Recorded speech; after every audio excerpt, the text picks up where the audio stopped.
Can you guys hear that noise in the background?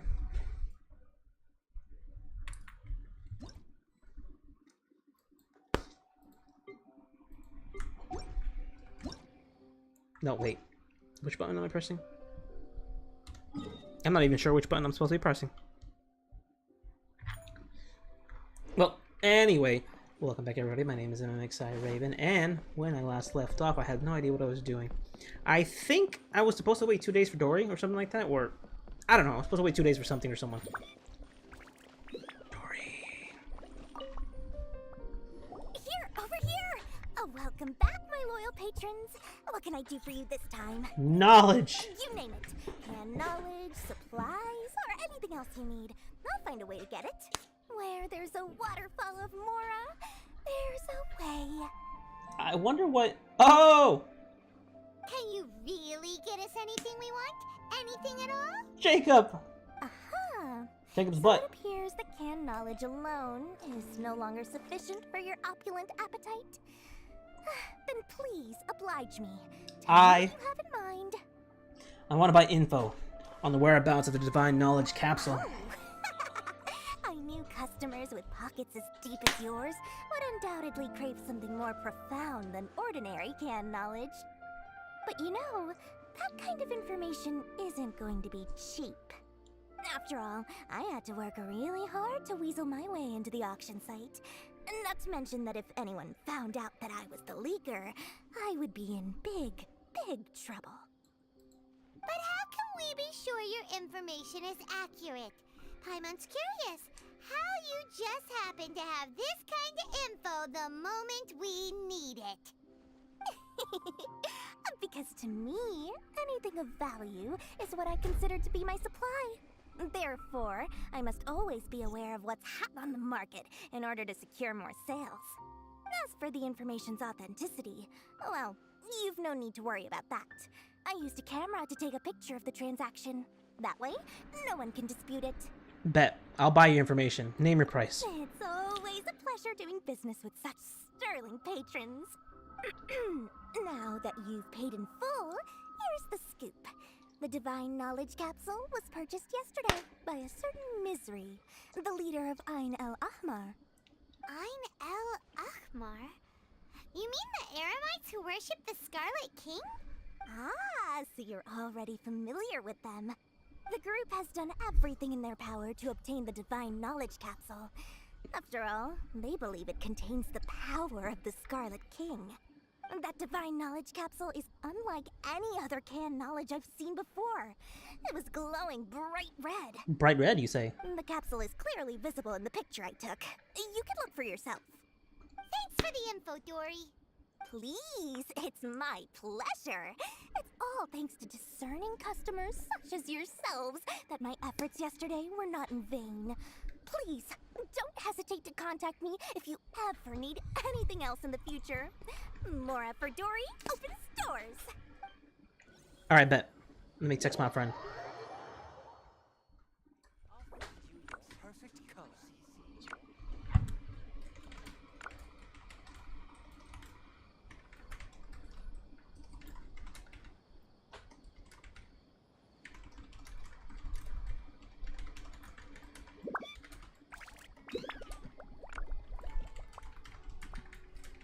If you lie on the grass, you can feel the heartbeat of the world.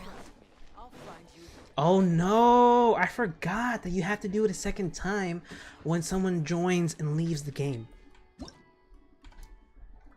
I got a few friends online today.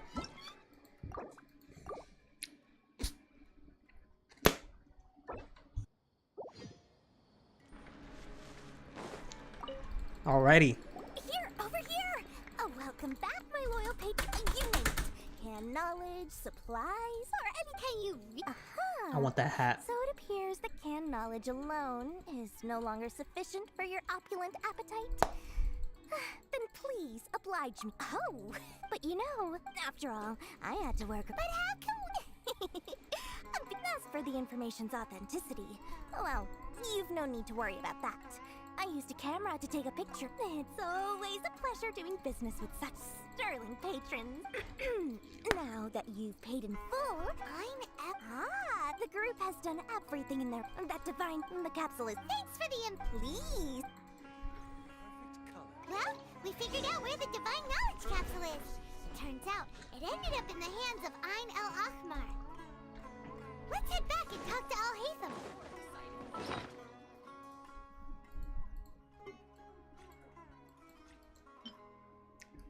A picture of a scene where the divine knowledge capsule is being traded. In the picture, there is Missouri, the leader of the Ain Al Akmar, and the divine knowledge capsule, giving off a red glow in his hands. Port Ormos. Yo! More exciting than legend. We're way behind schedule. I honestly really love this world.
I thought Sumeru. Al Haytham. Al Haytham, we got the info you wanted. Haytham. Really? All right. Let's hear it. It's in the hands of Ain Al Akmar.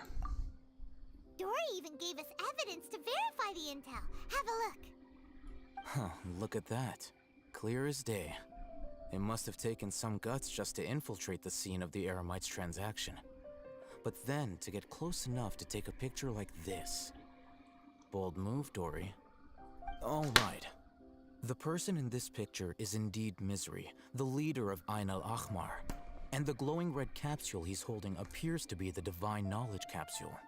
In which case, if we play our cards right, Capsule. when we confront them next week, we should be able to force them to show their hand.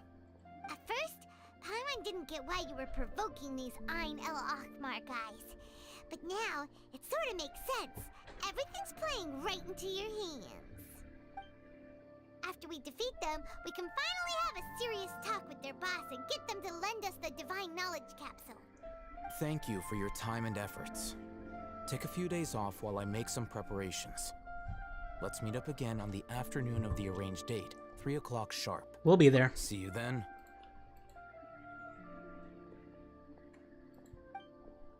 A few days later, on the day of the meeting with Ain Al Akmar. Al Haytham sure is taking his time. Where could he be? Oh, there he is. Sorry to keep you waiting. Let's head to the pier in front of Faros Lighthouse. Yep, let's go.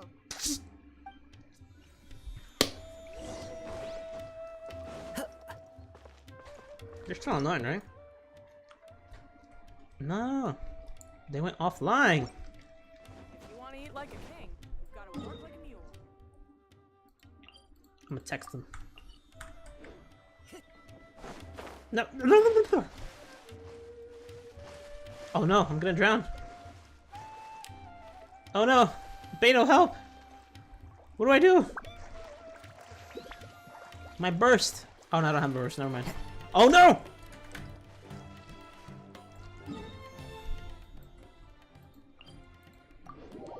Okay, that was close. Time to go. Uh oh.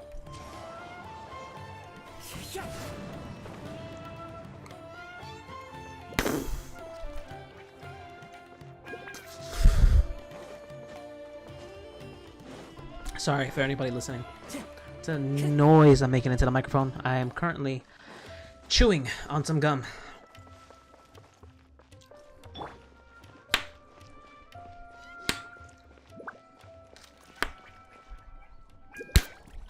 Haytham. I knew you were crazy, but I didn't know you were crazy enough to actually show up. It was I who demanded that these negotiations take place. I was more worried that you might go back on your promise. This is turning into quite an occasion. I also brought some backup. I assume you don't mind. Backup? Aren't you the brat from the restaurant the other day? You've come to support this lunatic because he helped you out? Fine, your funeral. I'm not going to mince my words.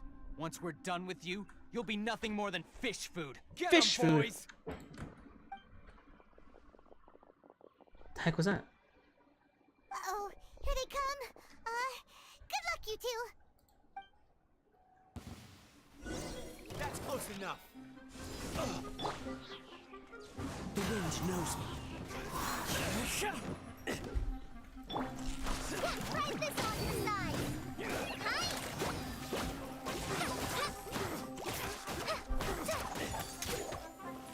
Uh-oh. No.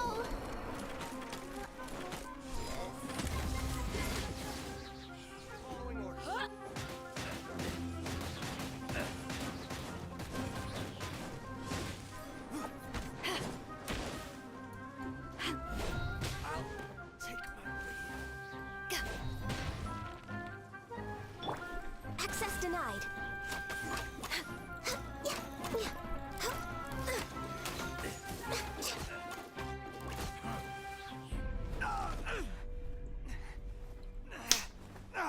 Academia scum!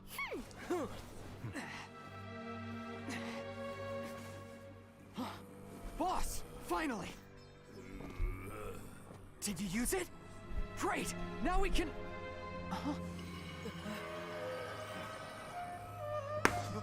Boss? Misery?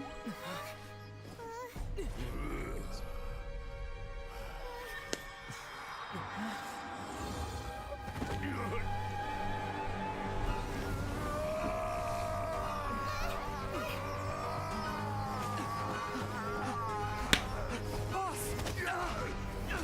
Boss! What's wrong? What happened to him? We have to cut his Akasha connection, now. We literally just watched this man assault the other guy. Just straight up murked his guy.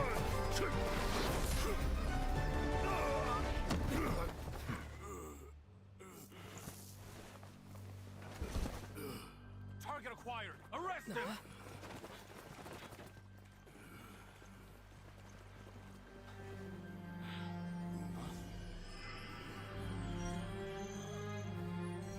Do not impede our work. Is that understood, Al-Haytham?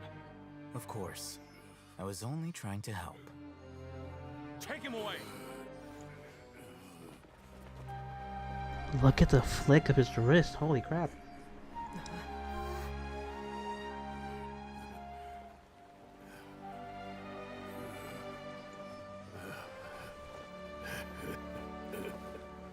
World, forget me. You want this one? What in Tibet just happened? It's like that big guy suddenly lost his mind. It looks like he used the Divine Knowledge Capsule. You mean the Divine Knowledge Capsule did that to him? Speaking of which, Paige did mention... Oh, yeah.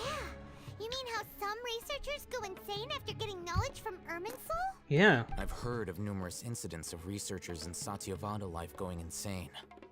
The state that man is now in suggests that this is a similar situation. This Divine Knowledge Capsule does appear to be linked to the gods, but beyond that, it doesn't seem anything like the rumors suggest. Possessing it doesn't grant you divine wisdom or power. Or... Did you hear what he said? World, forget me. What could that possibly mean?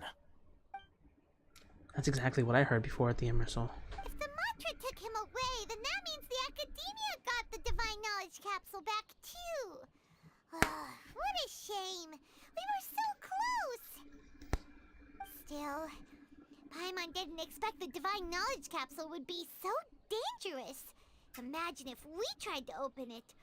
Oh, who knows what would have happened to us? As things stand, there is no reason for me to remain in Port Ormos.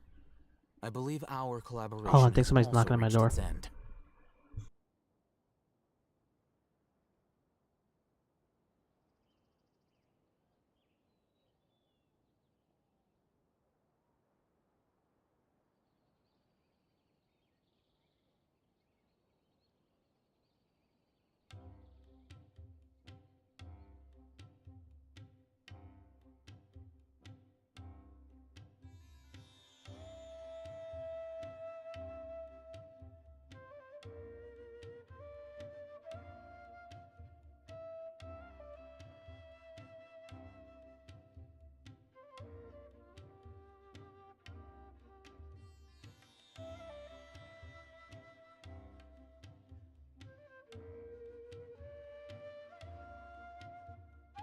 Okay, I'm back. It wasn't my door, but it was a next door over. Anyway, We were so busy trying to find the divine knowledge capsule that Paimon forgot to ask you something. Since you're a member of the academia, do you have any idea how we could go about meeting Lesser Lord Kusanali? Truthfully, I don't. Lesser Lord Kusanali appears to exist outside of Sumeru's entire administration. Most of the time, you wouldn't know she exists at all. Moreover, since the Academia possesses the Akasha, a symbol of our deity's wisdom, scholars have no reason to desire to make contact with the deity herself anyway. Everything about Lesser Lord Kusanali is such a mystery. I'm heading back to the Academia. How about you two? It's almost the day of the Sub-Zero's festival. Maybe we should head back too. We've been rushed off our feet over the past few days, so maybe a little rest and relaxation will do us good. you have a point. Then we'll part ways here, Al-Haytham. Until we meet again. I'll hate them.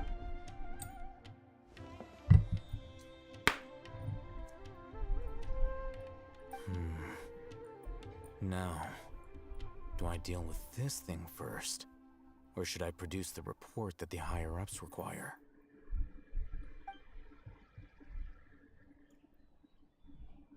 So that's why he was blacklisted. Chapter 3, Act 1 complete. Through the mist of smokes and forest dark. The coming of the Sub-Zero Festival. Go back to Sumeru City. I enjoy it. We didn't miss the Sub-Zero's festival, right? I doubt it. So that Let's hurry and find Dunyarzad. Paimon thinks she must be around the Grand Bazaar, since she showed us around there last time. I forgot I killed Kalahe. And Dunyazard. There she is! Dunyarzad, we're back! Just as promised, Traveler and Paimon. I'm so glad that you two came back to celebrate Lesser Lord Kusanali's birthday. It looks like we made it back in time. Indeed. The festival's tomorrow. We've been preparing for so long that I can't help but feel a little nervous. There's no need to be nervous. Paimon's sure that Lesser Lord Kusanali will feel everyone's gratitude. Thanks, Paimon. I hope that everyone who comes to the festival will also have a good time. Speaking of which, did you manage to make your way to Port Ormos? Discover anything over there? Of course we went. A lot of things happened there. Unfortunately, we didn't get the information on Lesser Lord Kusanali. I see. Sounds like you two had another exciting adventure. Yeah. If there is another chance, I would love to join. My lady, if you went to Port Ormos in your current state, we'd both be in for a lifetime of trouble. Hmm? Dia! You were eavesdropping! How could you hear us from all the way over here? It's called covert protection. Keeping an ear out for what's going on around my employer is part of the job. It's alright, Dia.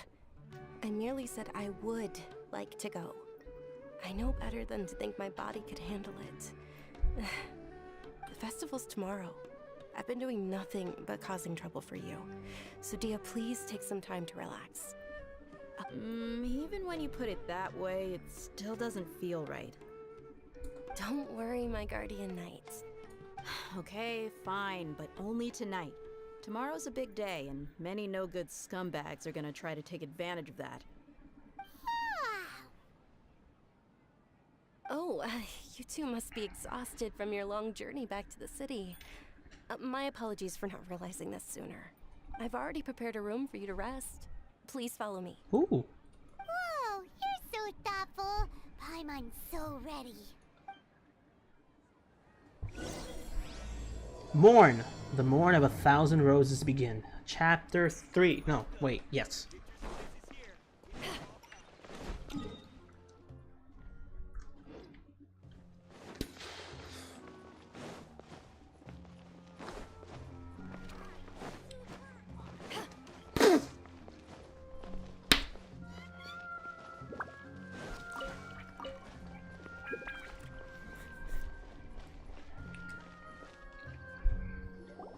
Here we are.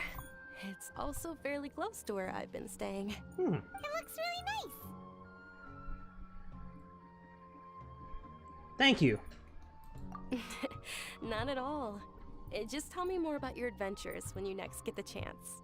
That's Paimon's specialty. Paimon can tell you stories next time. Yeah, about our plans for tomorrow. Oh, if you don't mind, how about we all walk around together tomorrow? All of my friends will be working the festival, and Dia's still insisting on her covert protection. Yeah. It'll be pretty hard to relax and enjoy the festival if Dia's constantly hovering over you, right? I'll keep you company tomorrow.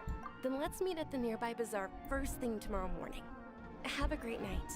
It's a deal. Good night, Dunyarzad. Good night, Dunyazard. I may be too excited to fall asleep tonight. See you tomorrow. Paimon's starting to really look forward to the Sumeru festival too. Will there be lots of yummy food? Oh no. Thinking about food is just gonna keep Paimon up all night. The earlier we sleep, the better. Let's go inside, traveler.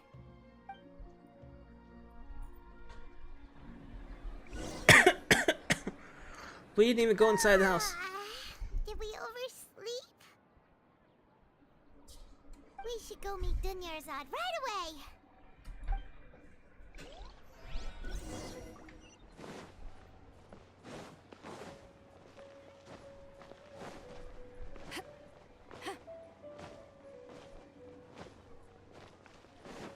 Dunyazard. Ooh, a pot. Traveler, Paimon, I've been waiting for you two. Good morning, Dunyarzad. We must have overslept a little bit. Not at all. I arrived early. Today is finally here. I must cherish every moment as if it were gold. You've worked so hard for this day. You gotta enjoy it to the fullest. You know it. It's just that, as expected, I had some trouble falling asleep last night. I'm hoping my body won't be too much of an issue today. Well, shall we? Let's start with the stalls over there. Many vendors came out of the blue to support the event, and they insisted on covering costs themselves. Let's go give them some business. They paid for everything out of pocket? Oh, sounds like they're not in this just for the Mora. They all said that contributing to a lively festival atmosphere is more important than money. Especially since we don't often get to celebrate Lesser Lord Kusanali's birthday. Ooh, they're selling food over that way. Let's go take a look. This is a stall offering foods from the Haftmewa feast.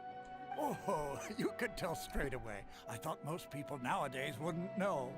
Mushrooms, flowers, and all kind of fruit? It's all vegetarian stuff. Oh, Paimon's a little disappointed. Paimon's a carnivore. So, what's the Haftmewa feast you mentioned just now? It's another Sub-Zero's festival tradition. People used to set their tables with 7 different foods. Generally speaking, the most common selections were foods like Rukushifa mushrooms, lunar lotuses, Sumeru roses, sunsetias, kapalatas, hara fruits, and zaytun peaches. You guys eat roses up in this place? So, the Sub-Zero festival is a vegetarian holiday? You don't have to be a vegetarian to enjoy the spread. We just use the 7 foods to symbolize the 7 virtues of the Dendro Archon. Wait, but if that's the case, if Sumeru uses vegetarian food to represent the Dendro Archon, then wouldn't the Pyro Archon's festival be full of food like roasted fowl, juicy meatballs, grilled steak? Oh, Traveler, we have to go to Natlan as soon as possible! I hope your wish comes true one day, Paimon. Thanks! Alright, how about we also check out some of these other stalls? So what do the melons represent? And what do the peaches represent? Dear customers, would you like to try your hand at alchemical divination? Excuse me? What's alchemical divination? Those two things sound like they'd be fun to try together. Right? I thought the same when I first heard about it. It is said to be a mysterious craft invented by none other than Lesser Lord Kusanali herself. So, how does it work? It's quite simple. After you give me any 2 alchemical reagents, I'll use them to perform a random transmutation. Sure sounds random. So random that it will probably fail. That is precisely what we need.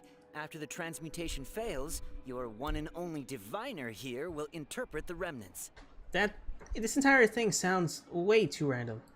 Well, according to Lesser Lord Kusanali, everything is interconnected, and all that occurs can be traced back to fate. You could say this is a pearl of old wisdom.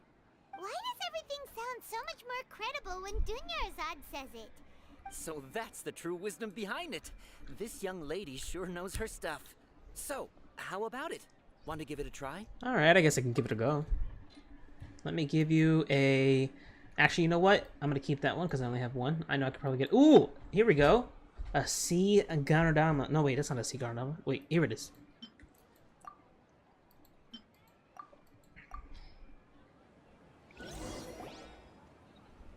Okay, one moment.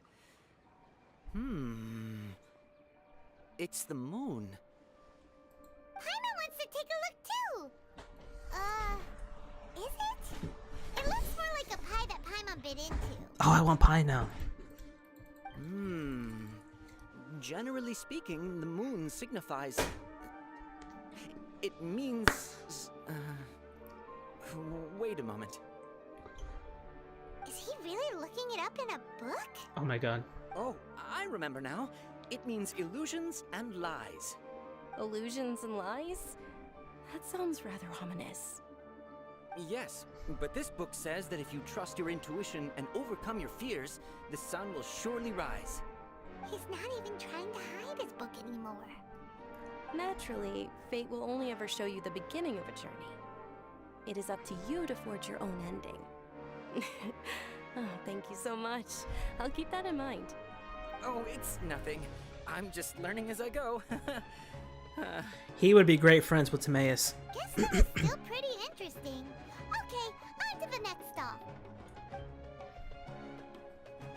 They say the Sub-Zerus festival was very lively a long, long time ago. Large flower carriages used to parade through the city. As they headed towards Port Ormos, people would throw flowers, candy, and liquor all along the way. Dunyarzad's eyes are sparkling right now. I wish I could have seen that spectacle. But if you ask me, I'm sure Nilu's Dance of Sub-Zerus would be just as impressive.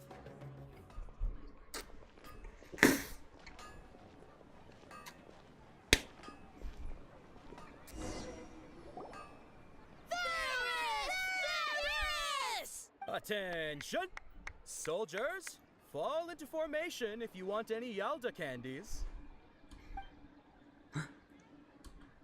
Oh my god. It's a weird guy with a weird hat. Hey, it's Dunyarzad! Wow! Aren't those the kids from Port Ormos? Miss Dunyarzad, the children love you even more than the Yalda candies. In the few short days it took to prepare for the Sub-Zerus festival, the children have all grown very fond of you. The Hallowed Knight of Flowers. It's an honor that you know my name. Attention! In the name of Ferris, the Knight of Flowers, I commend you on your contributions to the glorious Sub-Zerus festival. All right, little soldiers, take your Yalda candies and don't forget your loyalty to Lesser Lord Kusanali. Dismissed! Yes, Knight Ferris! Just what is going on here? Ferris, the Night of Flowers, is another Sub-Zerus festival icon, and one immensely popular with children. In the past, the actor portraying Ferris would also sit on a flower carriage. It's all thanks to Miss Dunyarzad's sponsorship that the children can make such wonderful As are we to you, Vihar.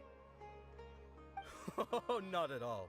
Oh, speaking of tradition, do you want some Yalta candies? They're a festival staple, and I happen to have some boxes readied here.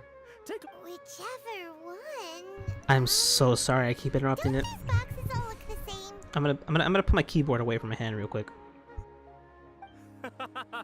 That is the fun part. Each box contains a random flavor. It's up to the luck of the draw. Flavors include lavender melon, hara fruit, sunsetia. Well, I've never tried horror fruit. Ooh, those all sound pretty good. And there's also lizard tail and oni kabuto. What? Huh? What's up with those two flavors? Oni Kabuto is a little spicier than Lizard Tail. Dunyarzad, you tried them before? Don't blame me. Alright, you know what? Traveler, help Paimon pick one. Paimon wants the sunsetia flavor. I want that one too, but I doubt I'll be able to get the exact flavor you want. It's alright. Paimon believes in you. I also Too much believe pressure. in your intuition. Great. These boxes of candy are numbered 1 to 5 from left to right. Which one do you want?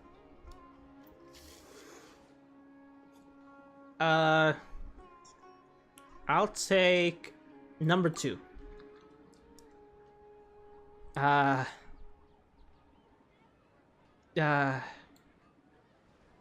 4.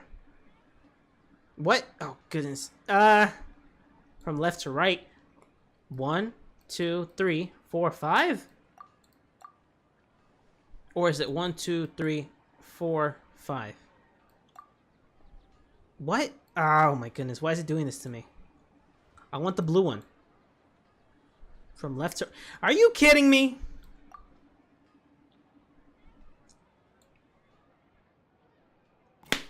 Attention! That's unfortunately lizard tail.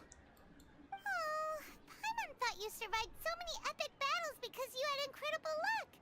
But looks like Paimon was wrong. The sunsetia flavored candy was in box number 4. How dare you! How about this? The most important thing is that everyone has a good time at the festival.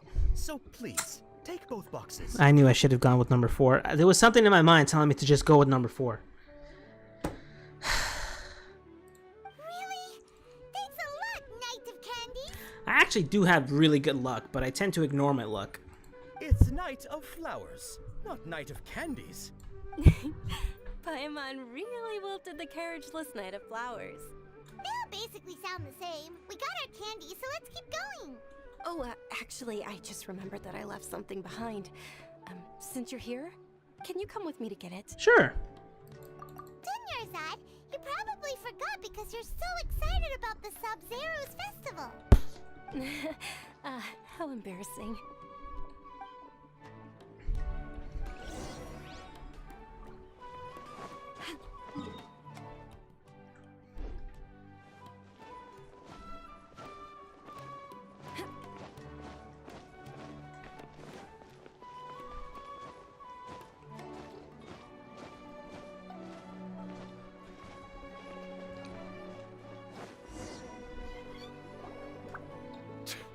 We're too late. Who knew the little lady was such an early riser? I know, right? Hey, wait a minute. Boss, isn't that her? Oh, that most certainly is. We're in luck. She's walking right into our clutches. Those Eremites don't look like they're up to any good. Who are you?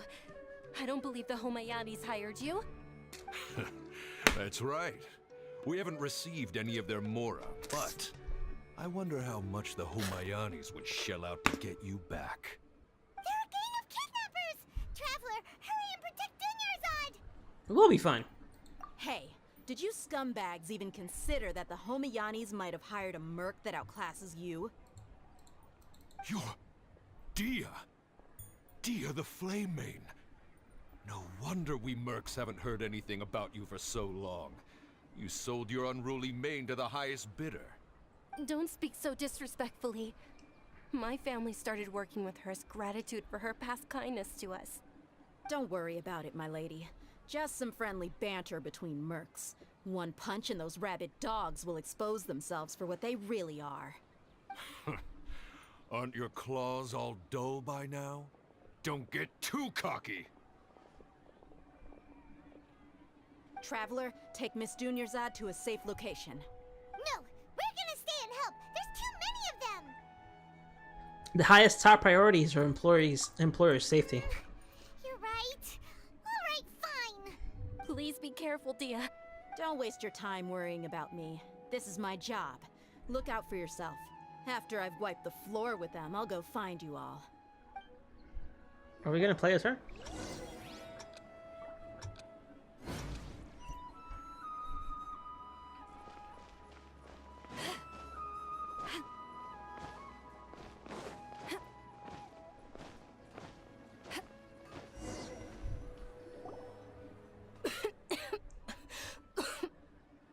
Dunyarzad, are you okay? You look a little pale. Are you in shock? I'm fine. My body always reacts like this whenever I exert myself too much. You sure you're okay? I'll be fine after some rest. I'm more worried about Dia. After all, none of this would have happened if I hadn't insisted on coming out today. Don't worry. She's protecting you because she agrees with you. Yeah, don't worry. Imagine.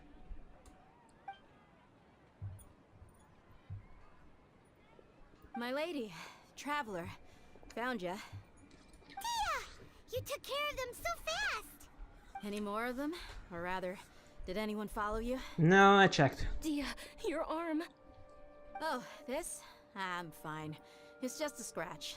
Normally they wouldn't have been able to land a hit on me at all, but I'm still getting used to this new greatsword. Please, let me take a closer look. Come on, it's nothing. Us mercs aren't as fragile as you think. Hold on, you said something about a new greatsword. What happened to the one you were using before? About that. Well, I sold it, because I was low on Mora. Stuff like this happens every now and then. It can't be. The anonymous donation that was used for the venue's final round of preparations? What?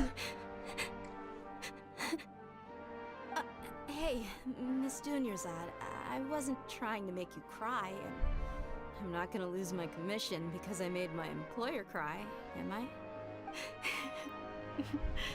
Okay, making your employer cry won't affect your commission, but selling your weapon without permission and getting hurt? I'll have to reevaluate your performance. You're so unreasonable, my lady. Thank you very much, Dia. Don't be like that. I get embarrassed really easily. Are you feeling unwell again, Dunyarzad? My lady, your condition. Traveler, can you take her somewhere to rest? I'll look around the area to make sure we're safe from an ambush. Yeah, no problem. Truly. I'm sorry for the trouble, everyone. Oh god, now I have it. She gave me COVID.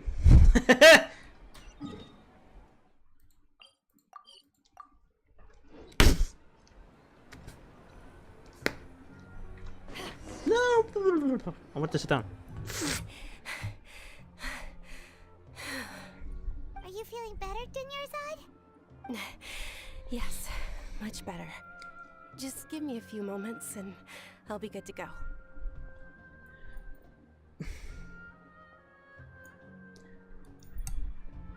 Daya's expression just now when she mentioned your condition.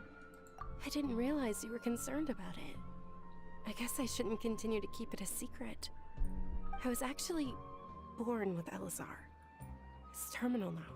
Elazar? Can't believe it's Elazar. Oh, I knew it. Oh, you've already heard of Elazar. In that case, you probably know about its severity. Sumeru's current medical advancements still haven't been able to find a cure. The disease's progression can only be delayed through environmental therapy. Dunyarzad. There's no need to be sad. I've always lived with Elazar, and I came to terms with it a long time ago. Compared to the simple fact that I'm afflicted with this, its effects on my life have been much more painful. I know that my family loves me dearly. They've done all they can to provide the best environment for me so that I can live for that much longer. However, I know I will one day succumb to this. Did you know? Before I ran away from home this time, the world outside of my home didn't even know that I existed.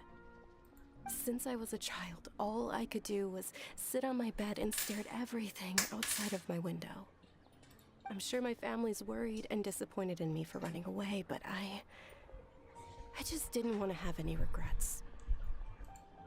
I wanted to meet other people. To me, there's nothing more beautiful than being able to meet and speak with others. Not to mention the incredible time spent preparing for the festival. The joy on everyone's faces here, and all the support I've received from friends like Dia. This way, when my final day does arrive, it will be less sorrowful. At the very least, many people will remember that I once existed in this world, right? Yeah. But don't say that. You still have happy times yet to come. As long as you don't forget Paimon, Paimon also won't forget about you. No, even if you forget Paimon, Paimon will still remember you. Thank you two so much. I apologize for the depressing conversation. This is out of character for me. To be honest, Lesser Lord Kusanali gave me the courage to do all of this. If it weren't for her encouragement, I wouldn't have taken that first step. You're already so strong for never giving up. Thanks. There will always be frustrations in life, but I know that the point of living is not to leave behind any regrets. That's a wonderful mindset. Oh, right. Isn't it almost time? Huh? Almost time for what? Oh, the dance! Isn't the dance of Sub-Zeros about to begin? It's the part of the festival that I've been looking forward to the most. Nilu will recreate that legendary scene with her most splendid dancing. And the Sub-Zeros festival will conclude amid everyone's applause and blessings. And with that, my wish will also... Then what are we waiting for? Let's go to the stage! Yeah, we should still make it in time. I forgot that I had my... Oh, no!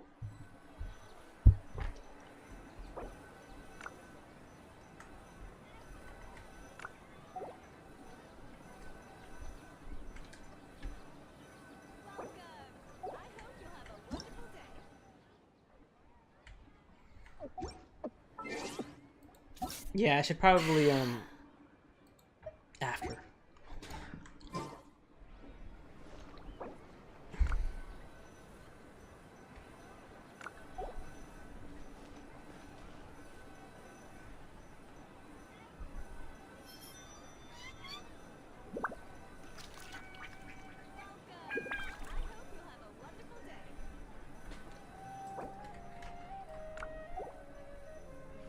If you ever want to trade tactics, I'm always ready.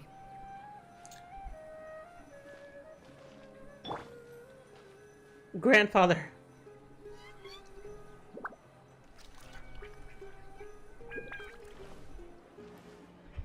Okay, we're gonna take a break and we're gonna follow this guy real quick. We're gonna find a Kitsune Senko.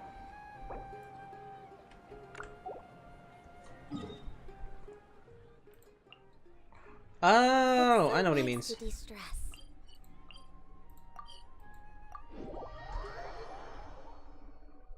I don't have any children-sized characters. Oh, I do have. I have Daona. I forgot. Oh, and Sayu. Sayu. I forgot about Sayu. We're way behind schedule.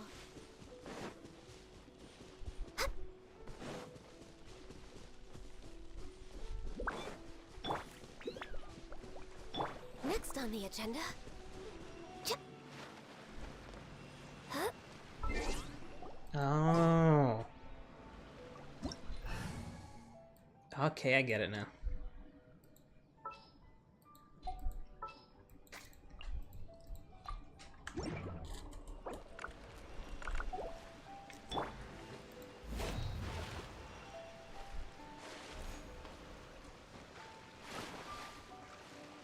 crumble. Ah! I fell down the slide.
Oh, cannonball! There we go. That's what I was trying to do for the longest time.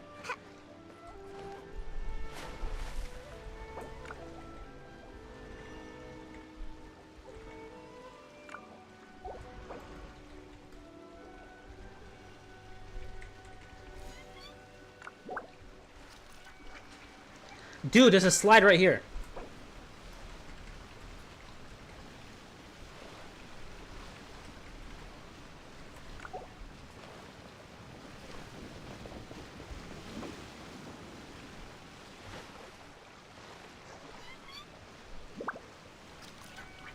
No, right? I'm being policed now.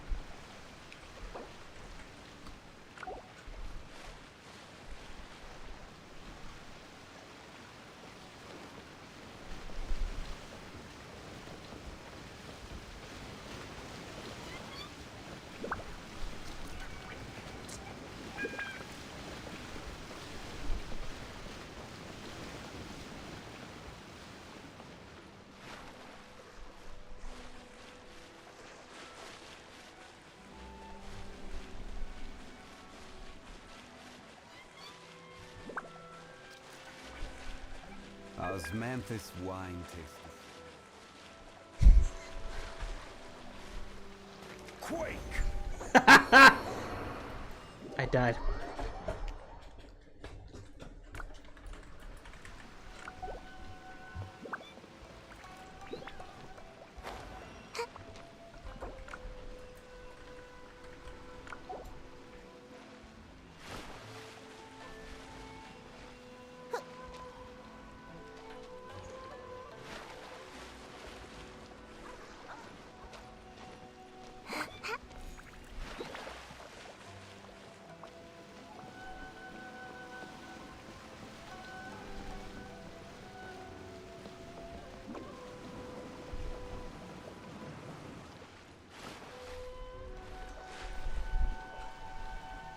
What the?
No touching.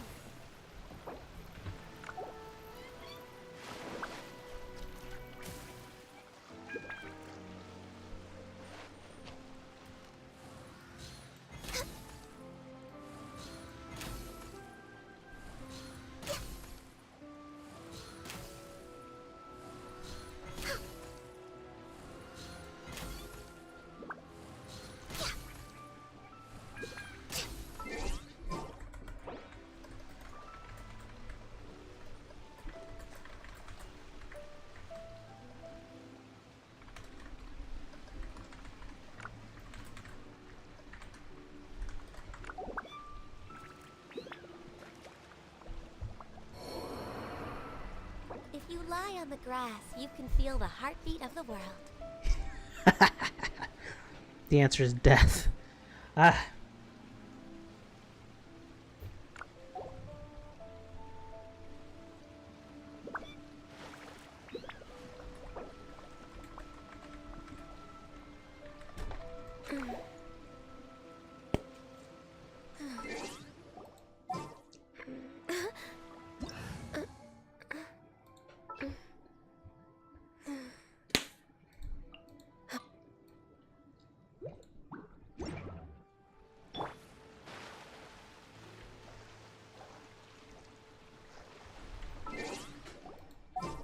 I think I have Kujo-Sara.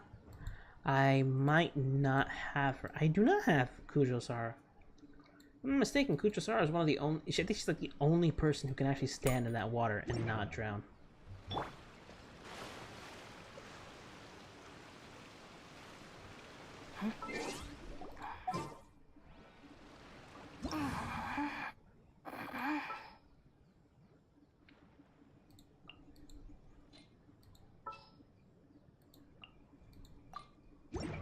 Our bond is strong.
For Diluc.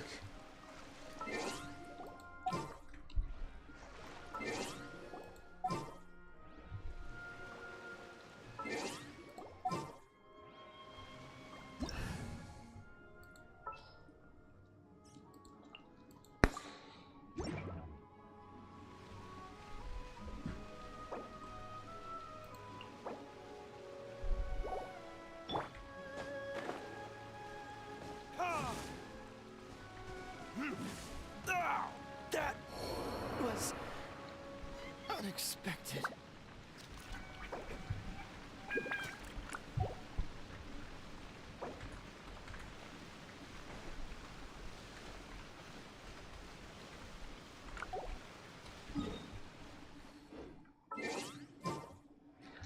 I wonder what would have happened if Diluc actually killed Kaya when they were, you know, younger.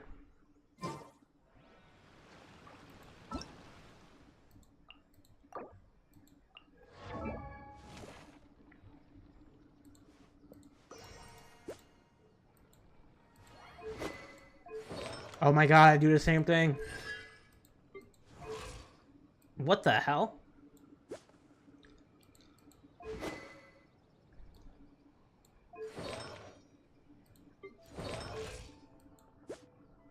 I still have a lot to do with the guild. How about you take a rest while I go back?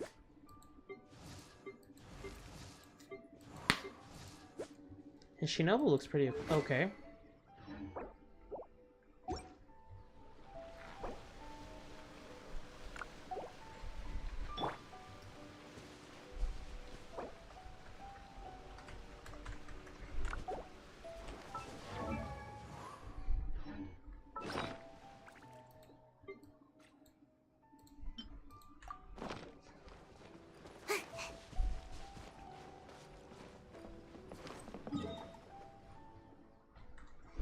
Wait, where are we going for this race?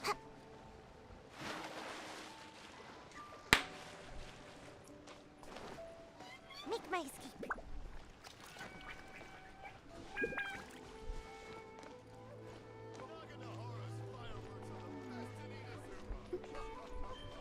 The incantation is a little hard to memorize.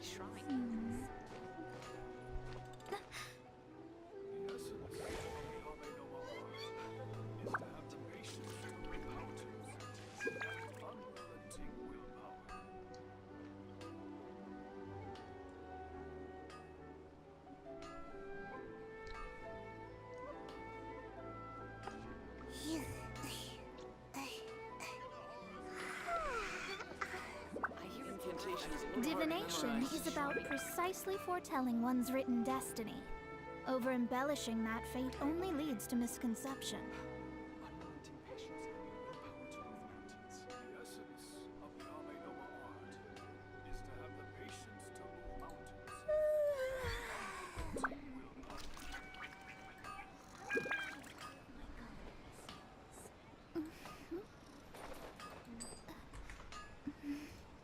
Incantation is a little hard to memorize.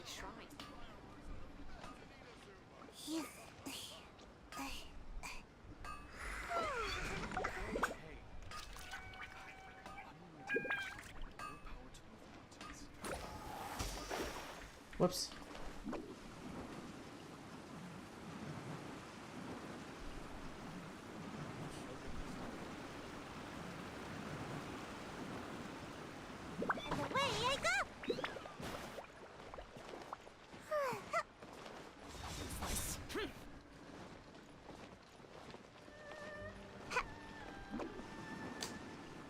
Are we supposed to be using?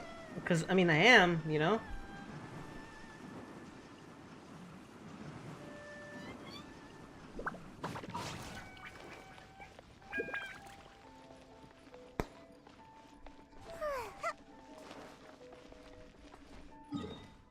Bruh.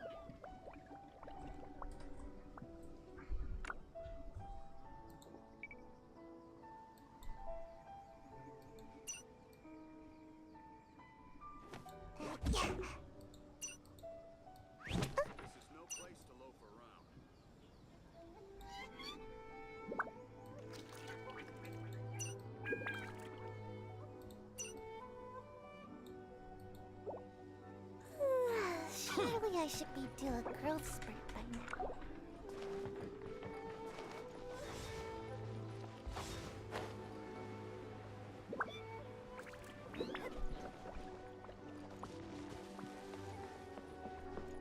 I think I would have died if I hadn't, you know, landed on that type. That, you know what that reminds me of? For whatever reason, these little boxes, they remind me of like little mailboxes or little lampposts over there in the U.S.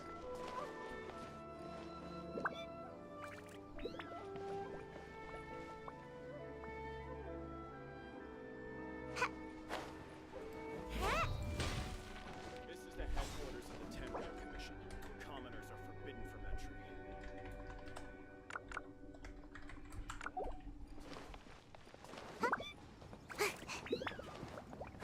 For the sake of the Kujo clan's future, I shall not give up.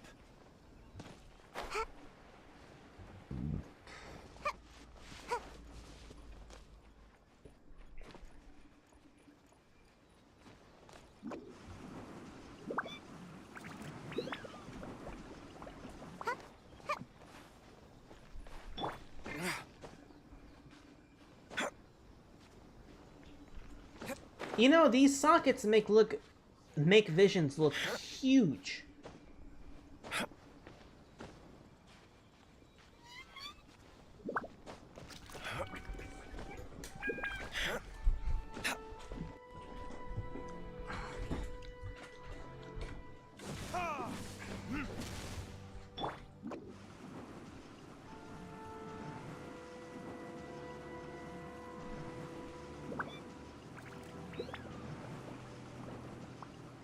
Can't catch me!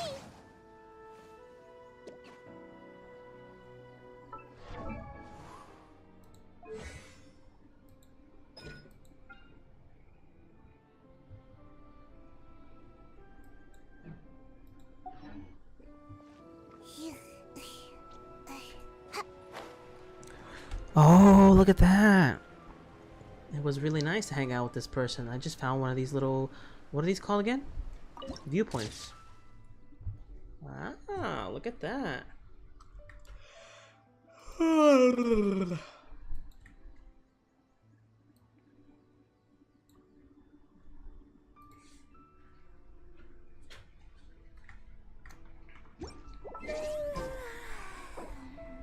Alrighty then.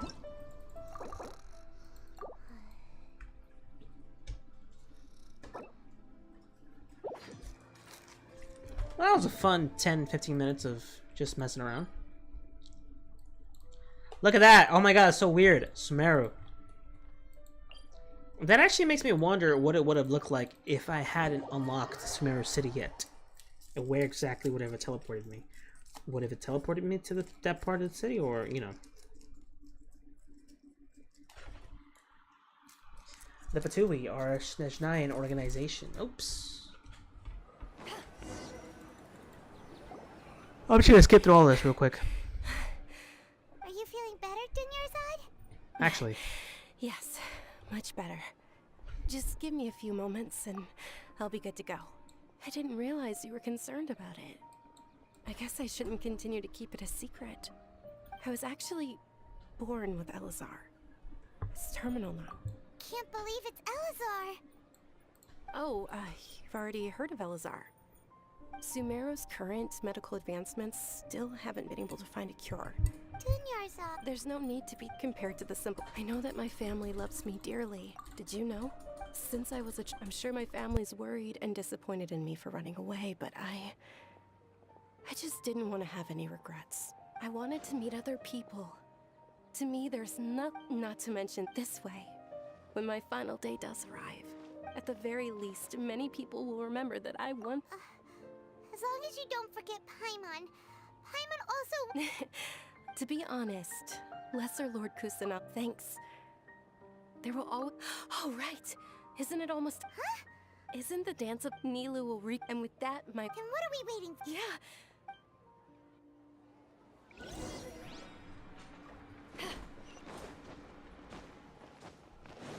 Oh my god, it's already nighttime. Bet! Let's do it.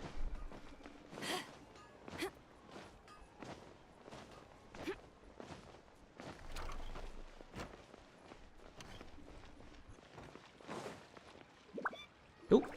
Were you not aware that the law prohibits this type of performance from taking place without prior permission? Over there! Someone's yelling at Nilu! I think I just saw the Academia's Grand Sage. Why is he here in person? But the Dance of Sub-Zerus is one of the key parts of the Sub-Zerus Festival. If we can't perform it... The Sub-Zerus Festival. The law also prohibits the private hosting of large-scale religious festivals. Only the Academia can host such an event. If you continue to resist, we will have to order an investigation into every single event organizer. The Grand Sage has already granted you much leniency. I advise that you exercise tact. How did things turn out like this? The Academia was originally responsible for the Sub-Zerus Festival, but they failed this responsibility for many years. I need to speak with them. If we force their hand too much, the situation may get ugly. This is a hard pill to swallow, but you're right. Things would only get worse. Art, dance.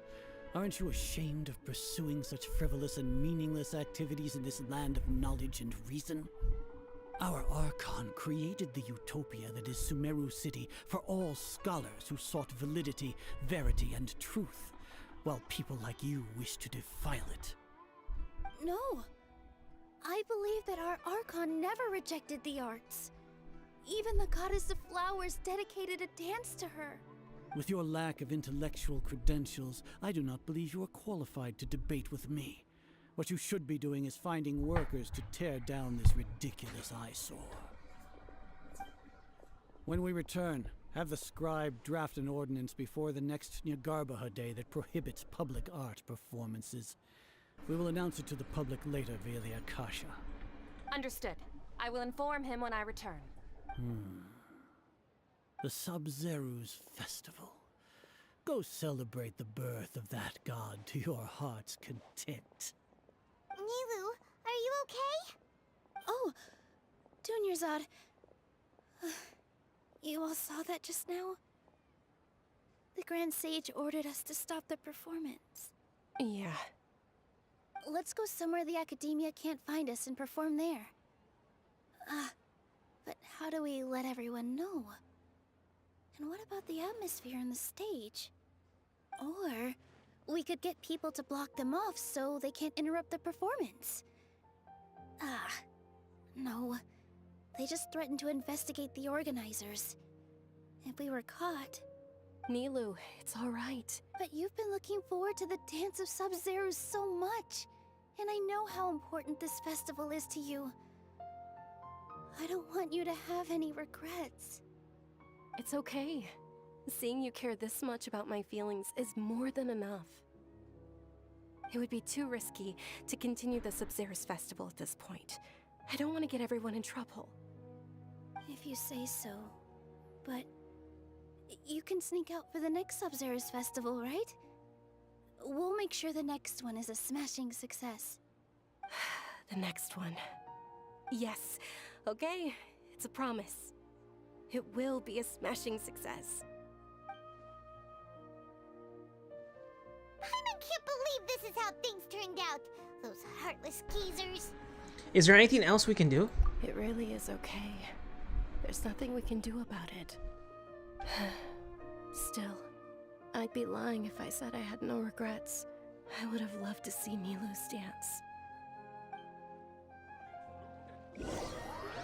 The Sumeru festival was forced to come to an unfortunately abrupt end. A lot happened today. It's a shame the festival ended the way it did. Nilou and Dunyarzad promised to make the next Sub-Zero's festival a success, but Dunyarzad is running out of time. I'm sure she knows that very well. Yeah. What the? All connections have been secured to construct the most stable framework possible. The project is entered its most critical phase. Power has begun to flow from...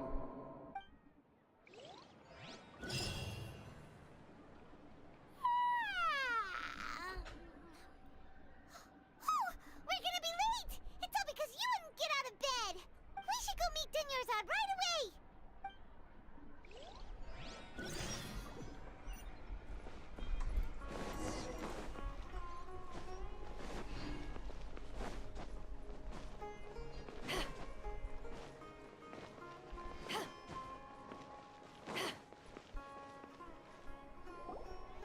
Good morning, Dunyarzad. Sorry we're late. Not at all. I arrived early. You seem kinda tired. Did you not get enough sleep? I'm doing well. There's no need to worry. Shall we go? Let's start with the stalls over there. Sure! Traveler? Why are you just standing there? Let's get going!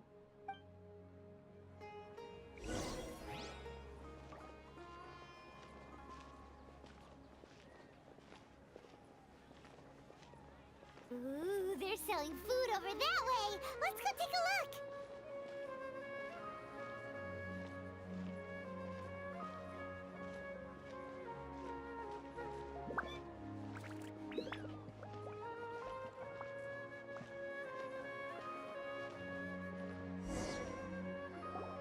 This is a stall offering foods from the Haftmewa feast. You are quite well informed, miss. I thought most people nowadays wouldn't know. They're all plants! Oh, Paimon's a little disappointed. Actually, what is the Haftmewa feast you mentioned just now? It's one of the Sub-Zero's festival's traditions. People used to set their tables with 7 different foods to symbolize the 7 virtues of the Dendro Archon. Wait a minute. It's appeared to be in the form of the moon. Really? Paimon thought it looked like some kind of food. The moon signifies... It's escaping me for now. Wait a moment. Is he really looking it up in a book? Oh, right. It means illusions and lies.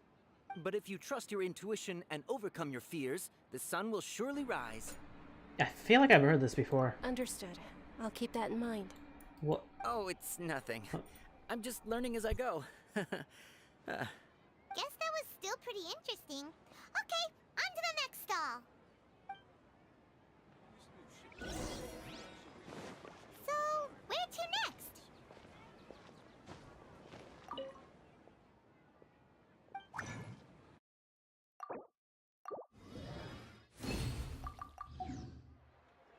I didn't mean to do that.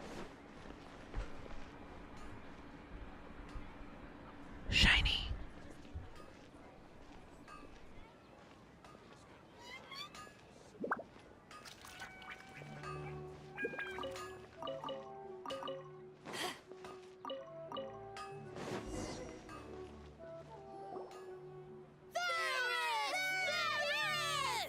All right, soldiers. Now that you have your Yalda candies, don't forget your loyalty to Lesser Lord Kusanali. Dismissed. Yes, Knight Ferris! What's going on? Is this a play? Ferris, the Knight of Flowers, is another Sabzeruz festival icon and one immensely popular with children.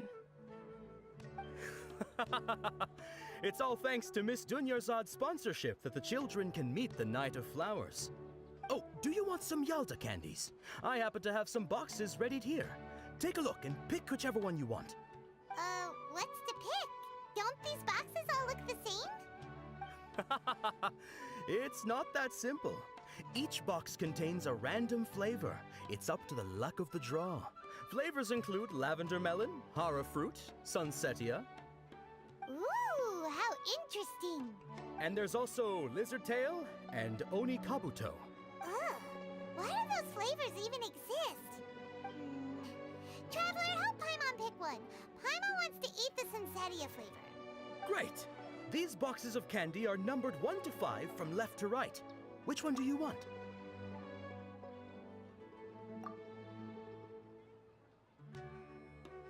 Ah, excellently chosen. Number 4 is indeed sunsetia. Paimon bet you had incredible luck, and Paimon was right! That I don't think that was luck. Wait a minute. I don't know why, but I knew it must have been number 4. How's that possible? It's obviously random. Why do I keep having this strange sense of deja vu? Maybe we didn't sleep very well last night. Or maybe we slept too much. I'm sorry, Dunyazard, but I need to leave for a moment. Oh, sure. Huh? Where are you going? You're just gonna walk off like that?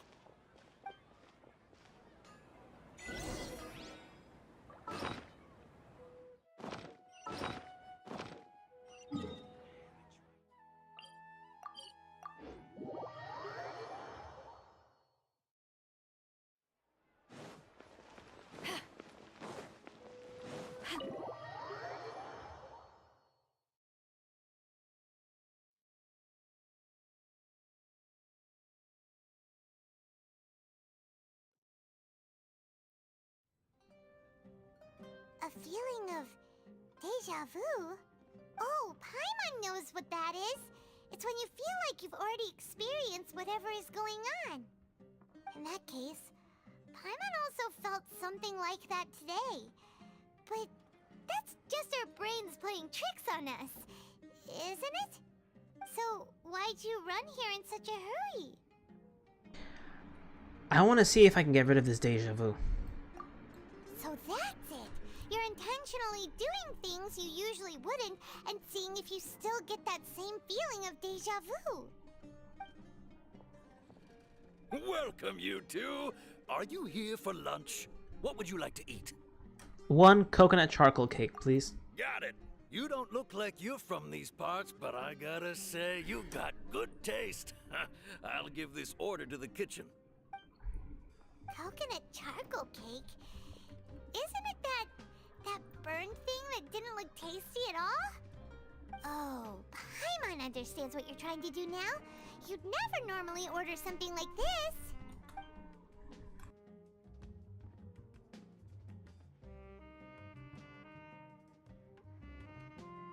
That thing? Are you really gonna eat it? Isn't this going a bit too far? Here goes.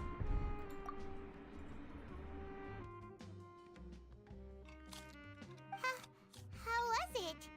The look on your face is telling Paimon that it tasted awful. No, it actually tastes really good. Then, you mean... And this flavor. I've definitely eaten this before. That's impossible! We were just talking about how gross it looked! So, would this be a case of taste bud deja vu? No, I couldn't get rid of it after all. Paimon also gets the impression that we've been here many times, even though we aren't regulars. How about we go out again and try something else?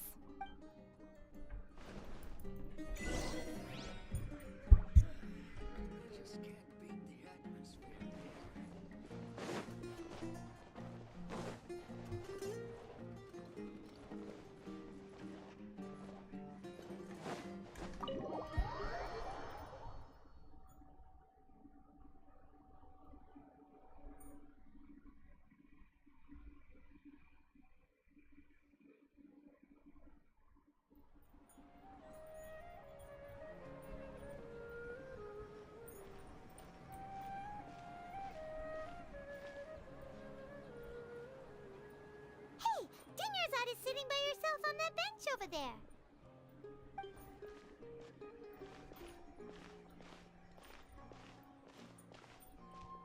What a coincidence, Dinyarzad. We meet again. Why are you sitting here all by yourself? Oh, I ran into some kidnappers just now, but thankfully Dia came to my rescue. I started to feel unwell after that, so I sat down here. Kidnappers? Oh my goodness, are you hurt? I'm okay. Dia's arm got scratched, but it isn't serious. Whew. That's a big relief. But, Dunyarzad, you seem a little down today. It's the Sub-Zero's festival, and you've been looking forward to it so much. Not at all. I've always been like this. Excessive physical exertion or strong emotions tend to aggravate my illness. Aggravate. Besides, no matter how amazing today may be, it is but a single day. After however many more days, my time will come to an end. Paimon doesn't quite follow you, and Paimon feels like something's really got you down right now. I'm so sorry for leaving you behind earlier. It really is fine. I don't mind. I've just experienced a number of strange events. Huh? Did something happen? Dunyarzad, have you ever felt deja vu? You know, like when you've already experienced something that's happening right now? Deja vu? No. But my days have been the same for years now. Even if I were feeling deja vu, I suppose I would already be used to it. Oh, Paimon sees. Then, is it only the two of us? It's almost time. Huh? Time for what? Nilou's Dance of Sub-Zerus is about to begin. Let's go.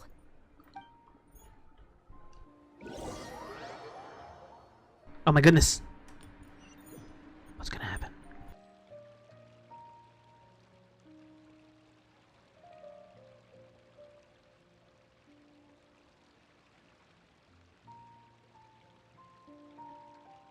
With your lack of intellectual credentials, I do not believe you are qualified to debate with me. What you should be doing is finding workers to tear down this ridiculous eyesore. When we return, have the scribe draft an ordinance before the next Nyargarbaha Day that prohibits public art performances. We will publicly announce it later through the Akasha. Understood. I will inform him when I return. The Sub-Zeru's festival. Go celebrate the birth of that god to your heart's content.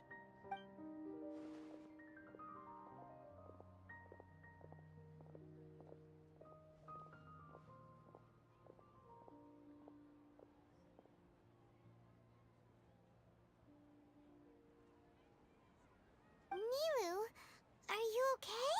Oh, Dunyarzad. The Grand Sage ordered us to stop the performance. It's okay. There's nothing we can do about it. But you've been really looking forward to this. I don't want you to have any regrets. It truly is unfortunate, but I don't want to cause trouble for anyone. Didn't the Grand Sage say that he might investigate the organizers? True, but... well, okay. I'll just have to try again next year. The next festival. I probably won't be around by then. Wait, what did you just say? No, nothing. I'll be heading back to rest. Thank you for your help, everyone. Paimon can't believe what those heartless geezers did! It's a real shame. Did Dunyarzad already go back?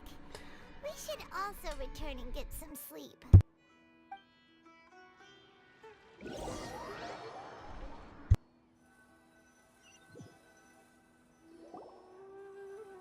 So, in the end, you still couldn't figure out what that deja vu feeling was all about?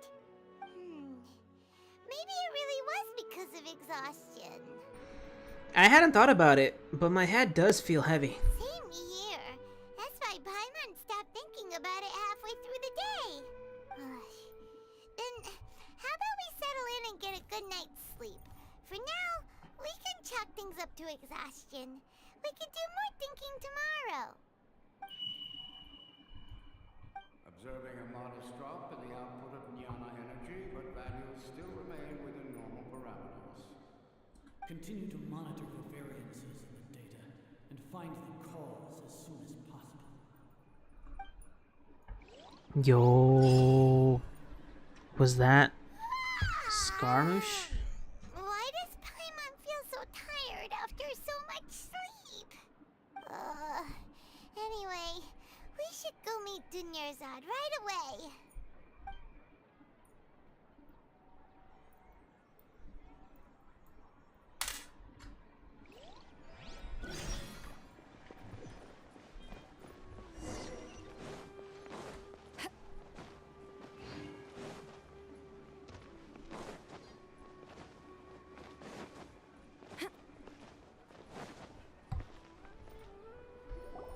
Good morning, Dunyarzad. Sorry to keep you waiting. Not at all. I arrived early. Huh?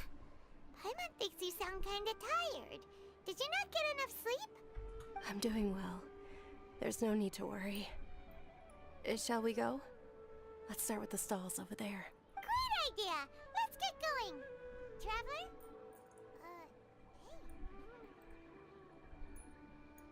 What a strong sense of deja vu.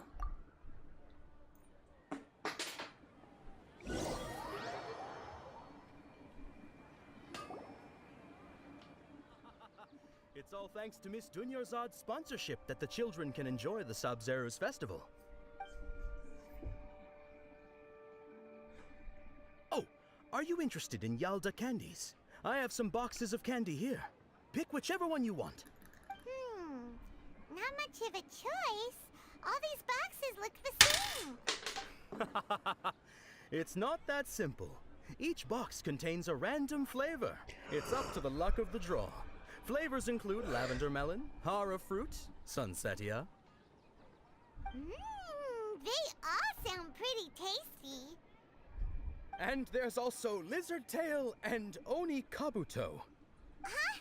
What were those last two? He'll help me choose. Paimon wants to eat the sunsetia flavor. No problem. These boxes of candy are numbered 1 to 5 from left to right. Which one do you want? Oh, I like your confidence. No hesitation at all. Oh, congratulations! Number 4 is indeed sunsetia.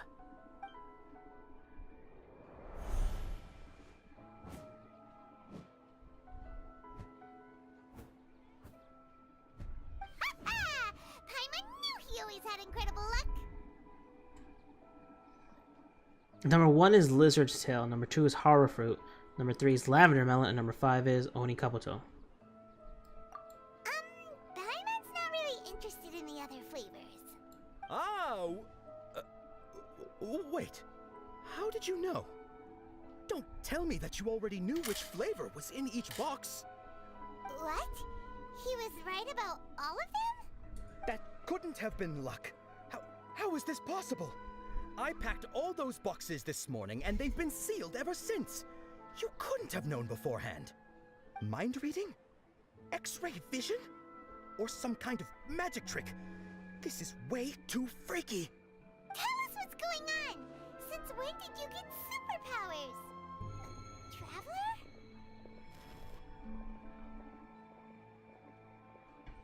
What was that? Hey, where are you going?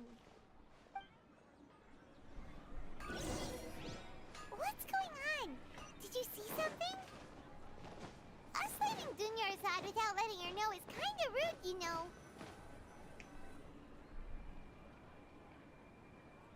It's a little girl.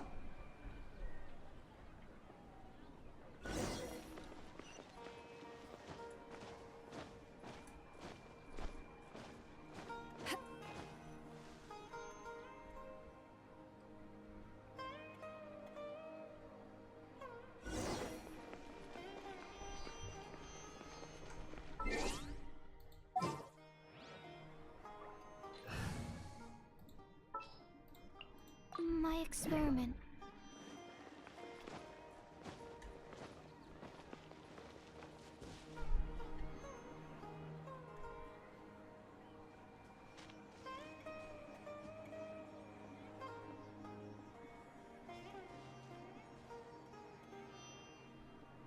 What are you looking for? Why did we come here?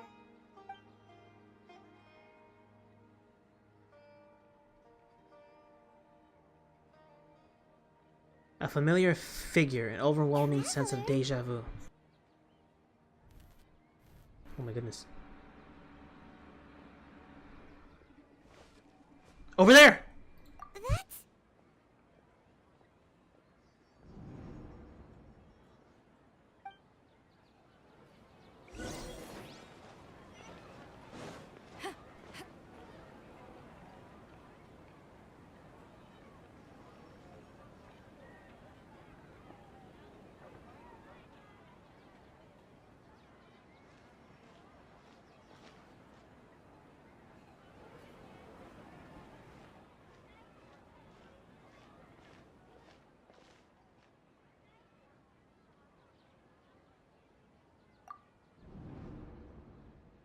Look!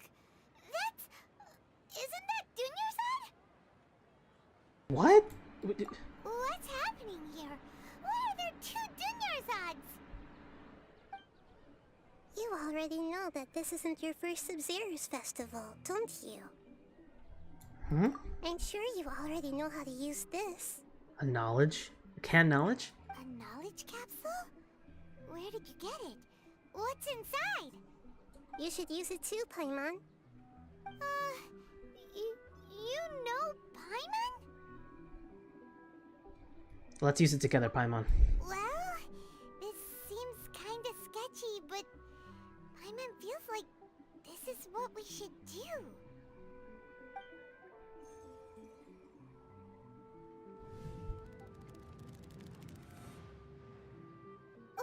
What the? Memories. So many days worth of memories. This is our 20th time at the Sub-Zero's festival? Huh?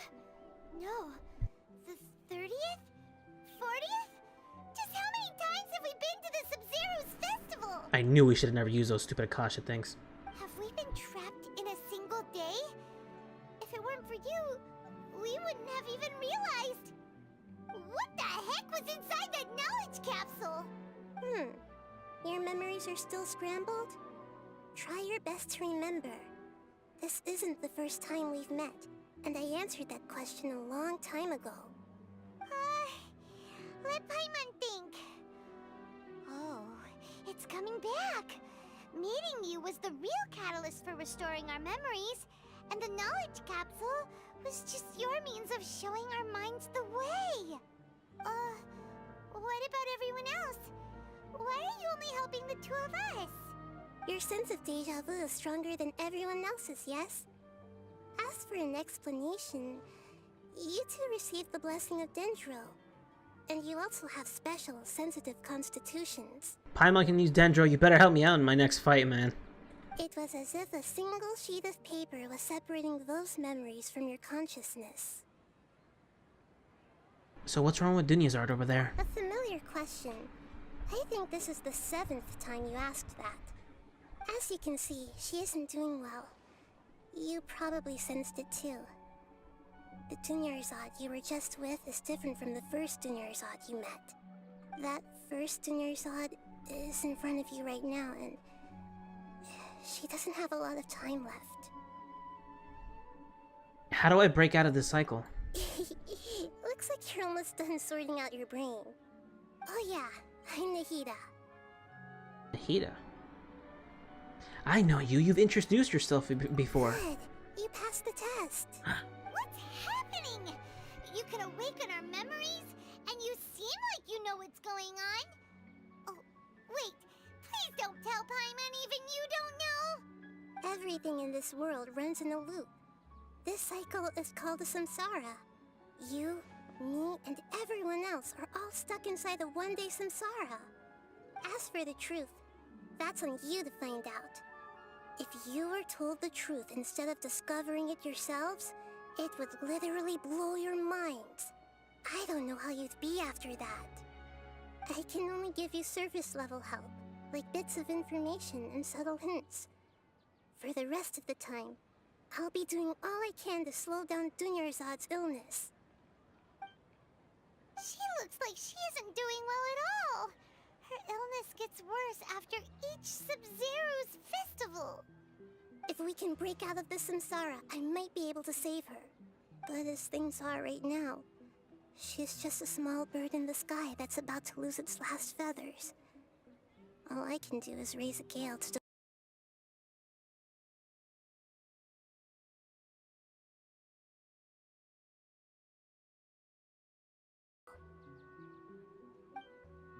You sure love to use weird analogies. Analogies are wonderful tools. They let you use existing knowledge to understand unfamiliar things. Okay, so, with what you know so far, what do you think the truth is? Well, let me collect my thoughts. When you enter a state of contemplation, you can choose any text entry to interpret it. The interpretation process involves an analysis of the text entry and may yield new entries. Once interpreted, you may submit that text as a conclusion. Some text entries can be associated with one other once interpreted. Select Associate to choose the other text entry, and then select Trigger Association. You can gain new text entries by performing accurate associations. So if one of the text entries on the current page can be used as a conclusion, then select that entry before choosing Submit Conclusion. Divine Alchemist Results, the Grand Sage's Speech, the Sumeru Festival, and Deja Vu. The moon, illusions, and lies. What do they all mean? The Grand Sage said, "Go celebrate the birth of that god to your heart's content." Did he mean something more? We've already experienced the Sub-Zeru's festival many times, and the day of the festival seems to be in a perpetual samsara. What's happening right now seems to have happened before. This feeling has been getting stronger and stronger. My mind feels exhausted, even though I haven't done too much thinking. What is going on?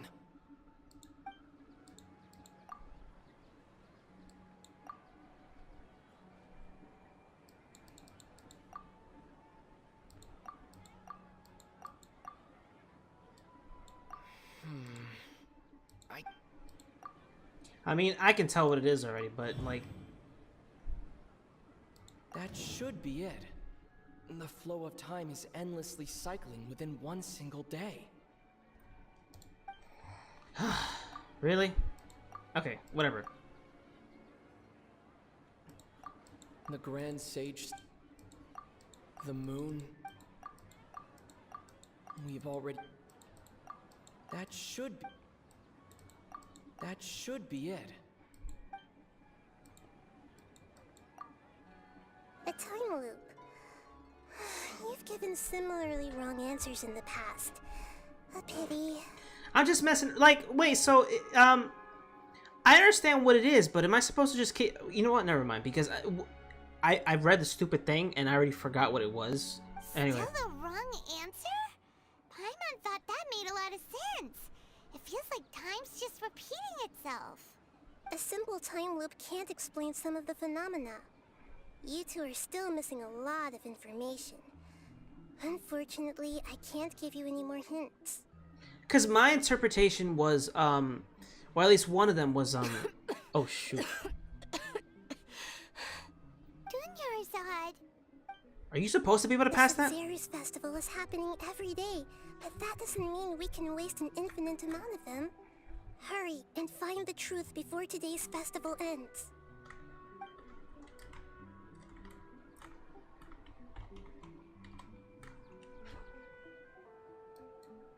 Let's think about our current situation. To save Dunyarzad, we have to escape the samsara of the Sabzeruz festival. Okay. And to do that, we need to figure out what's happening. The truth. Nahida rejected the idea of a time loop, so we must have missed something, right? Paimon's memories say that we've already done this many times, but let's go talk to people again. It's more productive than sitting here and scratching our heads. Why don't we start with those stall owners? Unless it was just supposed to be the wrong answer, because I couldn't do anything more than that.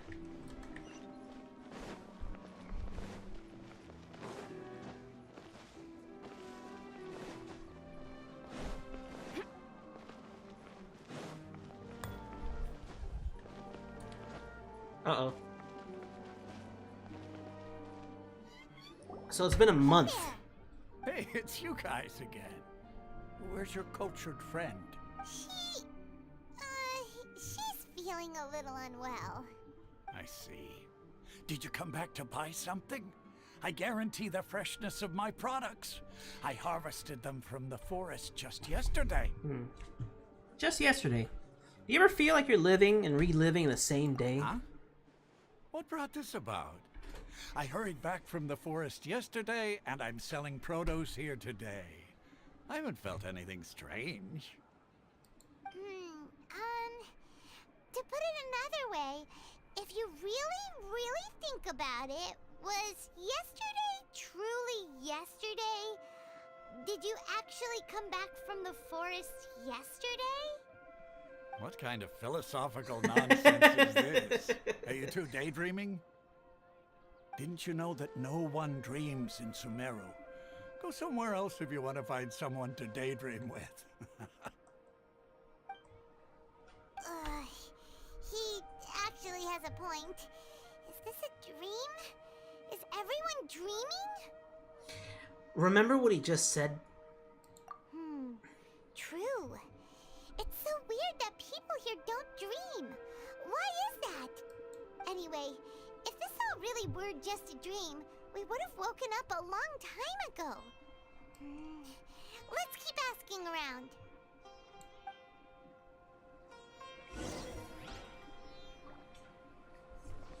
I wonder if Lisa ever used an Akasha. Oh, it's you two. Was my divination so accurate that you felt compelled to compliment me in person? We actually did run into a situation, but... Ooh, I knew it!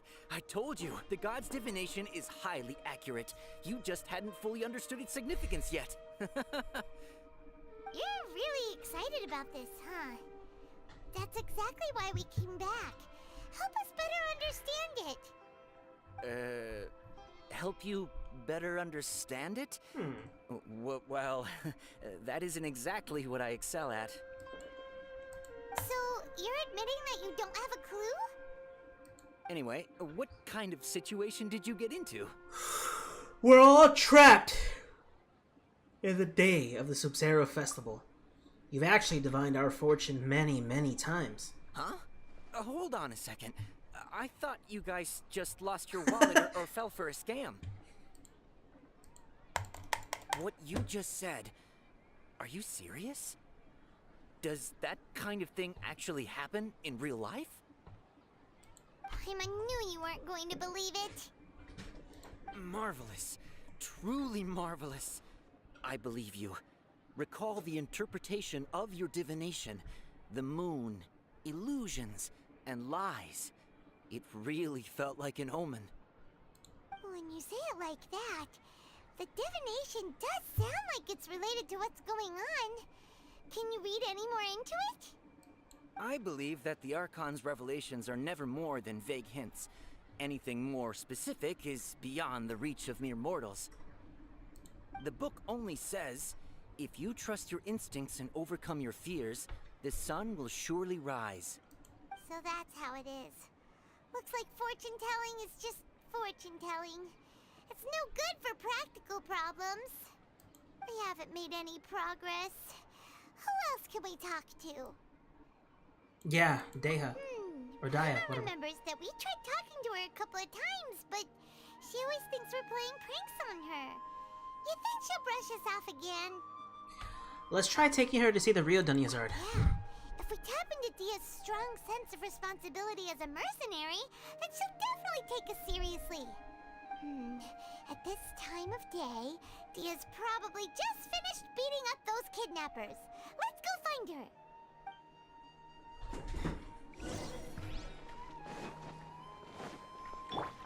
One with nature. Whoops. Dunyazard! Stand clear. I'm fine, my lady. It's just a scratch. Perfect timing. Both of you are here. Paimon, Traveler, you came at just the right time. Listen, there was a dangerous A gang of kidnappers just ambushed you guys, didn't they? Huh? You saw? Then why didn't you jump in earlier? If someone was protecting Miss Dunyazad, I could have went all out. Anyway, can you do something for me? You have another scratch. You want the Traveler to take Dunyazad somewhere to rest up while you check to see if there's still any kidnappers around. Did Paimon get that right? How did you know what I was going to say? Oh my goodness! We need to say something convincing. Groundhogs. Dehayas. Blah, blah, blah, blah, blah, blah, blah, blah, blah, blah, blah. I keep saying her name wrong. Alright, let's see. The moon, illusions, and lies. What do they all mean? The moon. Oops. My mind feels exhausted. Okay, so they're the same thing.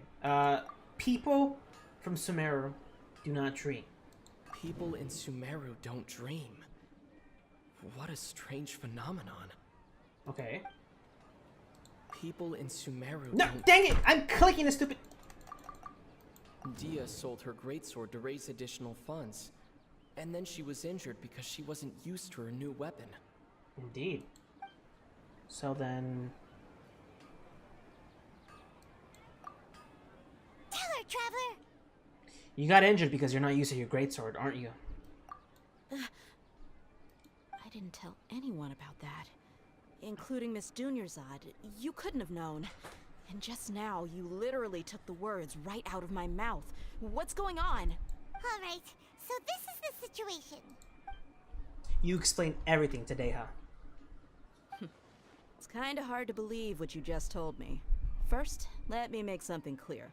Most of us desert dwellers might not be the scholarly type, but we do have basic common sense. Have you noticed something off about Dunyazard? She's quieter than usual. Uninterested in anything and really gloomy. Yeah, she isn't the same as before, but her parents said that this is how she was like at first. At first? Huh? At first? I don't quite understand what you're all talking about. I'll go rest on the bench over there. My lady, are you angry? Come with me. We'll show you. Look, I'll show you some evidence. All right, I'll give you the benefit of the doubt since you knew about my greatsword. Let's make this a quick trip. Miss Dunyazad isn't completely safe here. Are we going to have to walk all the way back there? No! How dare you make me Walk all the way back there. Ah. Ooh. A dead bird. Oh, I remember what that dead bird is from. Is when I killed that bird all the way at the top for the Kusanali statue. Nahida. Kusanali. Bird. Nahida, we brought a friend. Are you busy? I thought I told you that it won't help to bring anyone here.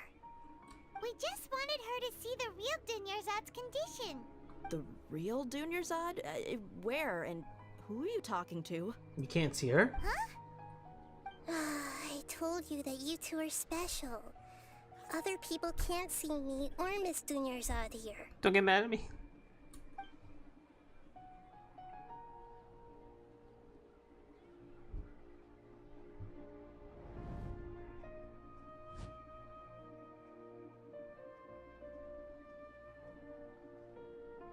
Hold on. Over there.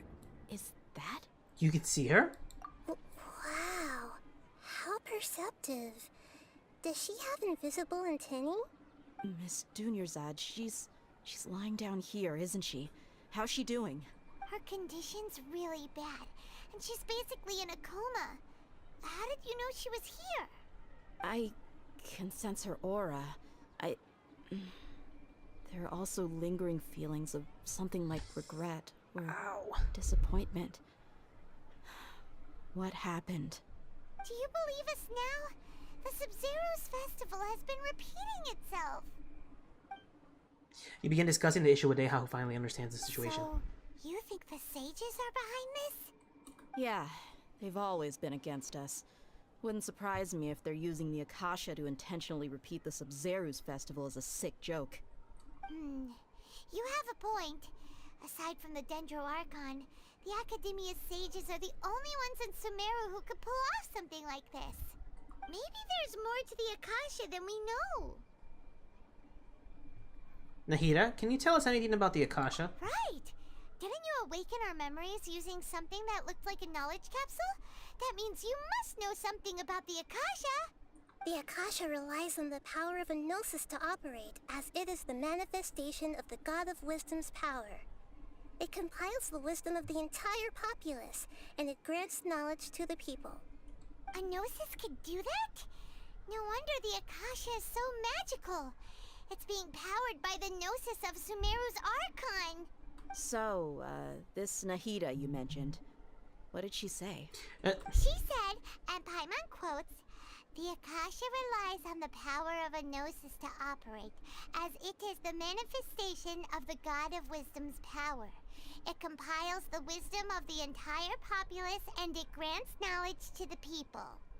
Compiles the wisdom of the entire populace and grants knowledge to the people. Wait. What's up? I get the grants knowledge part.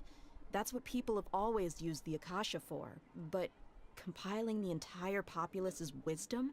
How does that work? Did she mean that the sages enter new knowledge into the Akasha? Most information in the Akasha comes from the ear missile. Oh yeah, that sounds about right. What do you think? It's nighttime. Information on the Akasha!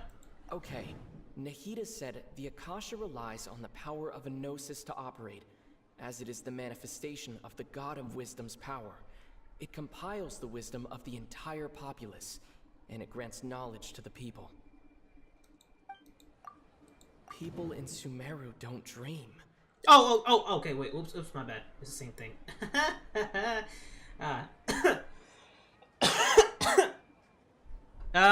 So, wait, I have to interpret everything again, right? And then figure out...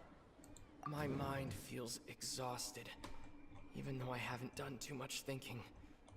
What is going on? Okay. What's happening? Dang it! No! I almost submit a conclusion. What's happening right now seems to have happened before. I almost dropped it. This feeling has been getting stronger and stronger.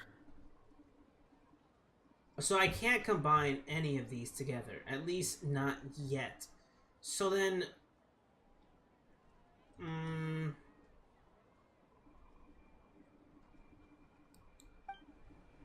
What's happening right now seems to... Dang it! No! Come on! I clicked the stupid Akasha! Okay.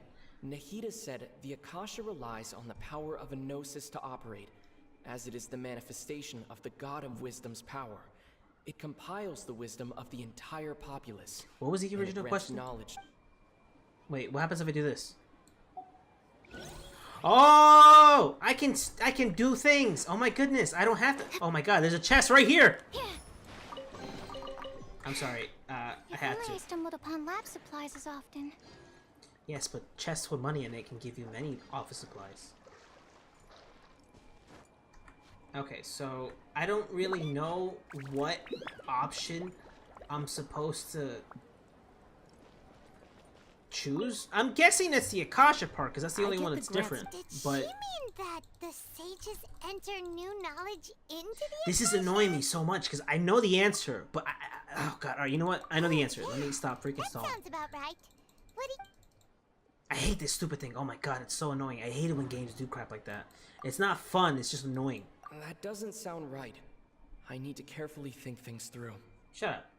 You do what I say and that's it. Okay. Nahida said the Akasha relies on the power of a gnosis to operate, as it is the manifestation...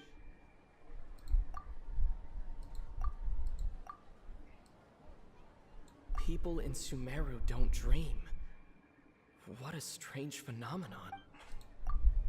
My mind What's happening right now seems to have happened before.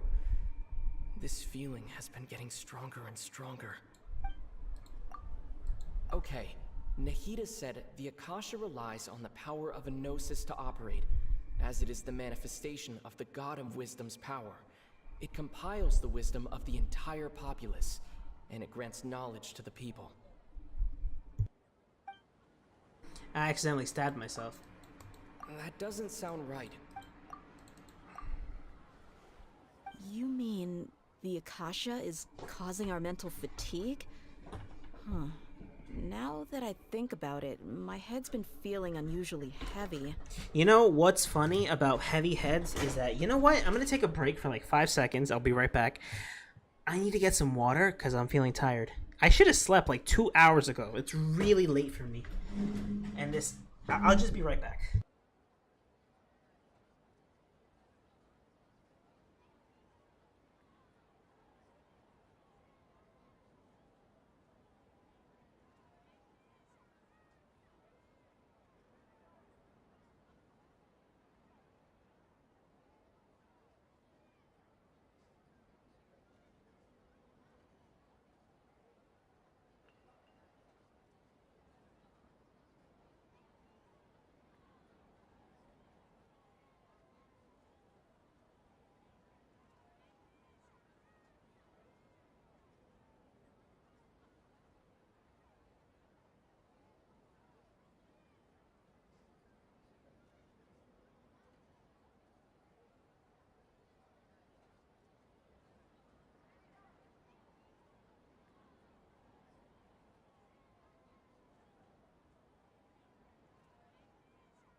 Okay, I'm back. I went to go get myself a muffin. When the desert dwellers set off on their quest for knowledge, a sage once said, knowledge always comes at a price. Truer words have never been spoken. Compiling the entire country's knowledge. You think the Akasha pulled a 180 and is extracting information from us? But how would it do that? Who knows? The Akasha can put knowledge into our heads, so who's to say that it can't also poke around in there? We don't know any specifics. Put your hand down, Nahida. What's the point of doing something like that? Just think about it. If you could combine the knowledge of every single person in Sumeru, then you can basically turn Sumeru City into a single massive brain. Oh god, they're trying to revive the Scarlet King. This hive mind could make breakthroughs in problems that even the smartest geniuses can't crack. Oh god, they're trying to make a supercomputer. An excellent deduction. And the analogy comparing Sumeru City to a massive brain? I love it. Ew, she likes analogies? That's gonna be her thing, isn't it? Oh my god. In that case, we should take off our Akasha terminals right away. Maybe that'll solve this problem. It's worth a shot, but somehow I don't think it'll be that simple. Yeah, I was only wearing this for show in the first place. Didn't expect the sages to cook up such a conspiracy. Mark my words, when this is over, I'm getting evidence and exposing this whole thing to the public. Everyone removes their Akasha terminals. How does everyone feel? Actually, I noticed something else too. Huh? What is it? I feel like at the end of every day. Oh, that! Paimon knows what you're talking about. It's a single soft beep that sounds like it's coming from the Akasha terminal. The sound of a beep. My muffin! Prompt tone for when the Akasha is operating? I've heard the same sound in Port Ormos. That's probably an important clue. We weren't using our terminals, but we heard a beep anyway. Traveler, did you hear that? I heard it too. Our ears aren't messing with us. There was definitely a beep, but it sounded like it was coming from inside my head. We took off our Akasha terminals.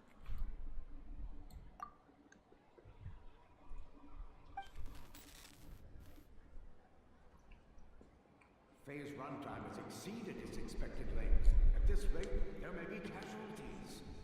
But we cannot lose all of our progress.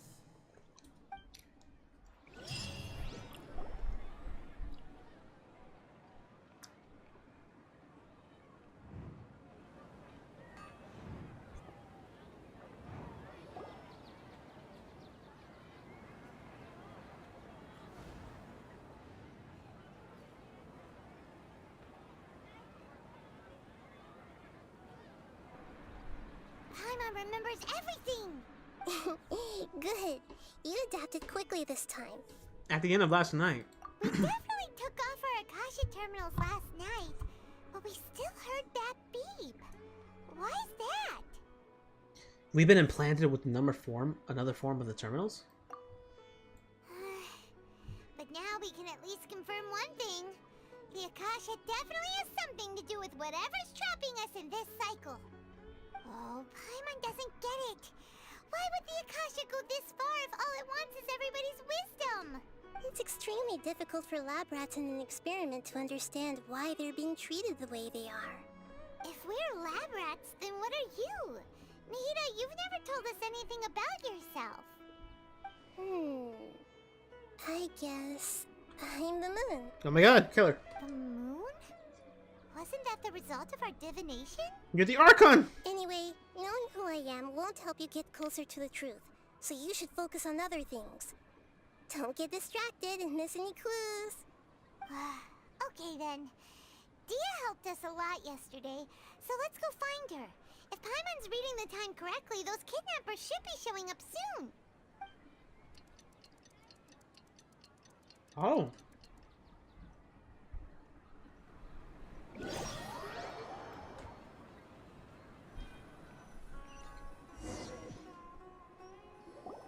Ah, there you are. My goodness. I've already taken care of those kidnappers. My lady, did you get hurt? Hold on, something's not right. What? Dia? What? What's wrong? Why are you both gawking at me like that? You didn't get hurt this time. Huh? What do you mean this time?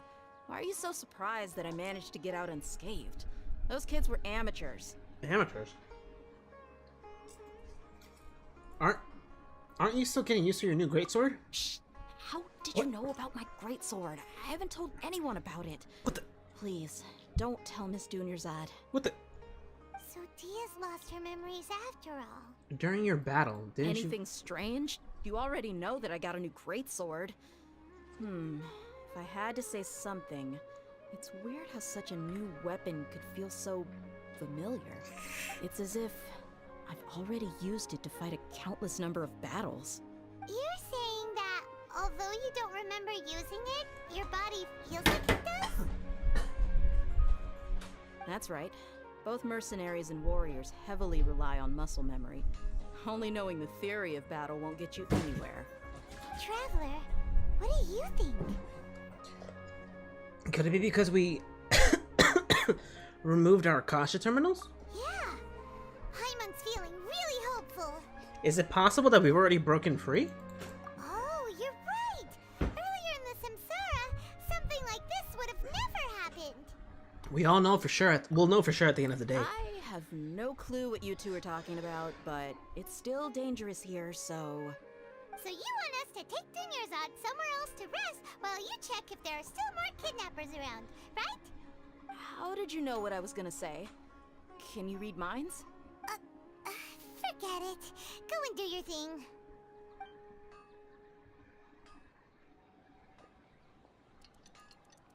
Oh my goodness! Oh, I should have took a screenshot of that. That looked beautiful. Oh my goodness. Whew. It's finally nighttime. Aside from Dia not getting injured, everything seems to have stayed the same. Listen, Nahida, we found out that Dia got out just fine today, even though she got injured every other time she fought the kidnappers. Do you think the Samsara has been broken? Have we saved Dunyarzad? Really? Good job on all that progress. Get some good sleep tonight. Hey, what kind of an answer is that? Tomorrow will come. Everyone assumes this is common knowledge, but the only way you can know that for sure is if you experience tomorrow. How many todays has it been? Is it possible that today will be followed by yesterday? Does tomorrow truly exist as anything beyond a made-up concept? It's even possible that this entire world is a lie, and the history of the whole world has just been one endless Sub-Zero's festival. Okay, no more. Paimon's brain is already shut down. That's why it makes no sense to waste your energy thinking about things you will learn tomorrow. Get some good rest. You know, use the bathroom and flush your anxiety dookie away. Huh? Hold on, what did you just say? Did Paimon hear you correctly? Huh? People always say they feel a sense of relief after they take a duk-duk. That's why I suggested you could try that. Is that so strange? It's so strange and so against common sense that Paimon's at a loss for words. You were sounding kind of smart just a minute ago. We're gonna go get some rest. Yeah. Even though it's happy and lively at the Sub-Zero's festival every day, it feels like it's been a long time since we've really gotten to relax. Let's go back to our room. Continue the harvest. Compared to what we stand to achieve, these sacrifices are trivial.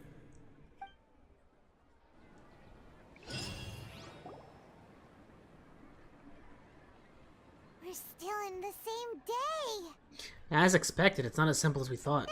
Nahida, you already knew last night that we didn't break out of the Samsara? Why did you tell us? Would there have been a point? You would have spent the night with new worries, with tomorrow still out of reach. In that case, you might as well rest within that brief moment of hope. An opportunity like that doesn't come by often, and I thought it might help you clear your minds. Paimon thought the Duke did that! Whatever. Guess you were looking out for us after all. Of course. In the time we've been together, you two have been everything to me. Paimon's flattered and everything, but maybe you're taking things a little fast. What I mean is, even though I had asked you to solve this puzzle, you two are still the only ones who can see me and sense my presence. In other words, if you weren't here, I may as well not exist. That's why you two have been everything to me. Get it? Nahira's talking about confusing stuff again. Anyway, that's enough chit-chat. So, Traveler, did the new clues yesterday help you gain a new understanding of the situation? Well, the time loop theory is indeed incorrect. Huh? Why are you scrapping your previous theory? Because it's wrong. No, because Dunyarzad's illness has gotten worse, and Deha's fighting skills have gotten better. Oh yeah, you're right! Gosh, how did we not notice that? In a simple time loop, people's physical conditions should also reset. So, what's your new hypothesis? Oh my goodness! The beep is a prompt tone for Akasha operations. We still hear it every night, even though we removed our Akasha terminals. The beep is a prompt tone for Akasha operation. I clicked body memories! Mercenaries rely heavily on muscle memory, and Dia was able to use her experiences to avoid injury in later samsara cycles.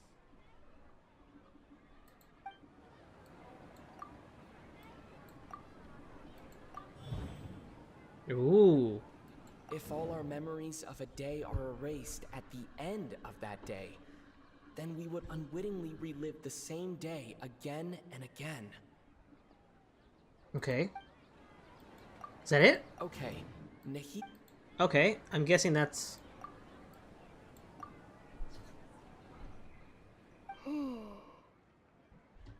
We aren't in a time loop.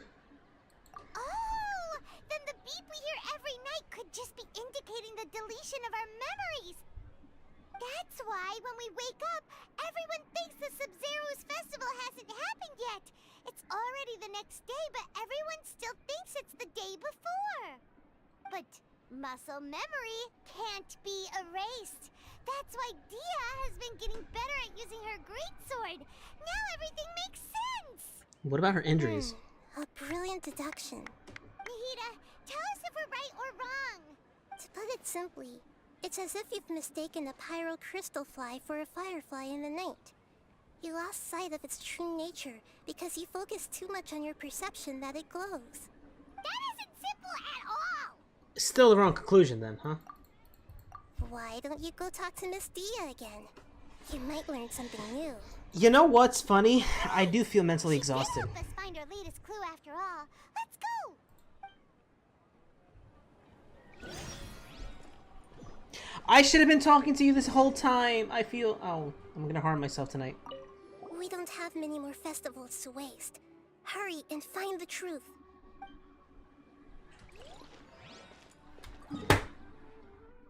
Mihoyo is responsible for bodily harm.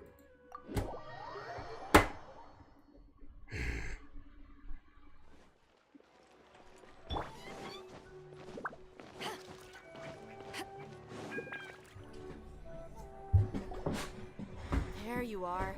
Really took me a while to find you. As expected, Dia also didn't get hurt today. Get hurt? Why would I? Don't underestimate me. Well, you're still getting used to your new greatsword. Huh. Truth be told, I also think it's pretty strange. It just suddenly felt so familiar in my hands and... wait a second! How did you know I got a new greatsword to begin with? I didn't tell anyone about it. Traveler, could you explain the situation to her today? We don't actually... I've gotten a little sick of doing it. We don't actually need to explain everything. Oh, that works! We just need to get to the point. You've suddenly become proficient with your greatsword because... we've already lived through this same day over and over again. What happened to you guys while I was gone? Did you get brainwashed by some cult? Don't think too hard about it. Just take what we're saying at face value. Alright then, let me get this straight. You're telling me that my body's already gotten used to this greatsword, but my brain just doesn't remember it? Yes, your memory's being erased every day. Then I'd have to disagree. That's impossible. Oh? Why do you think that? If we've actually been reliving the Sub-Zeru's festival day after day, then what happened to the things we used, the money we spent, the food we ate? Common sense says my wallet should have emptied itself a long time ago. There's no way I wouldn't have noticed that. I thought about that too. But if the sages were behind this... Right. They could use the Akasha to record what everyone did that day, and then use the city's resources to replenish everything. It's not very likely, but it's also not impossible. No, it is impossible. I've got proof. You have proof? Where? You two are surprisingly serious about this nonsensical discussion. Fine, I'll play along for a little longer. Come with me, Miss Dunyarzad. Please come along as well. I still can't guarantee that this area is safe. Unless they've already altered the... Well, actually, they've already altered... I can't believe it's Dia who wants... No!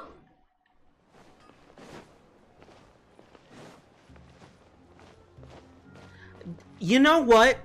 There was a time when you would interrupt the dialogue and it would go back to the first line. The one that it was supposed to be speaking. And now it doesn't do that. What's up with that? I'm getting excited now because I had that stupid muffin. And it was a special muffin with like lemon frosting and everything on it. It was pure sugar, I swear. Oh my goodness. And I just had like a gallon of water. Huh?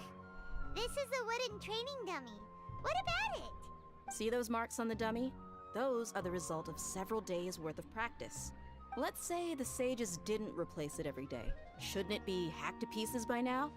That's true, but what if they did? Then the sages would have had to reproduce every mark I left during previous training sessions. I'm a professional fighter. My martial school has always emphasized the importance of refined control.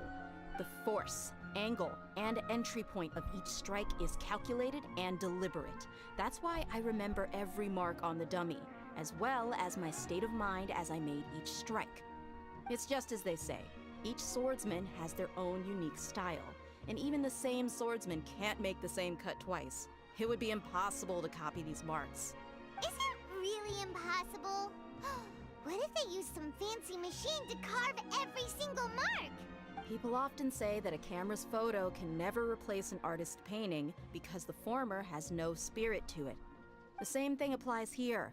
At a mere glance, I can differentiate carved marks from the results of combat training. Seems we'll have to abandon this theory. Hope that cleared things up for you. Hey, is this that new brain exercise game that's been super popular with the scholars lately? It's surprisingly fun.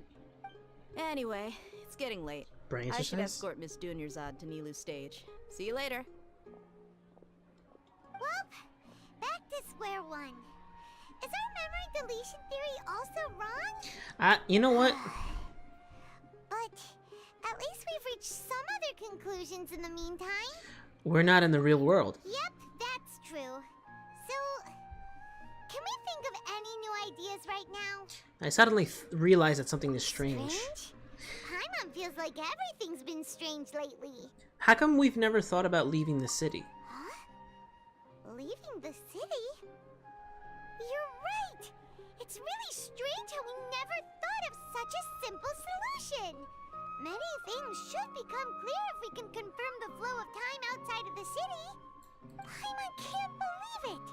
Did we miss this because we're tunnel visioning too hard on our other theories? Or because we're just too tired? It really is strange. How about we go back and ask Nahida?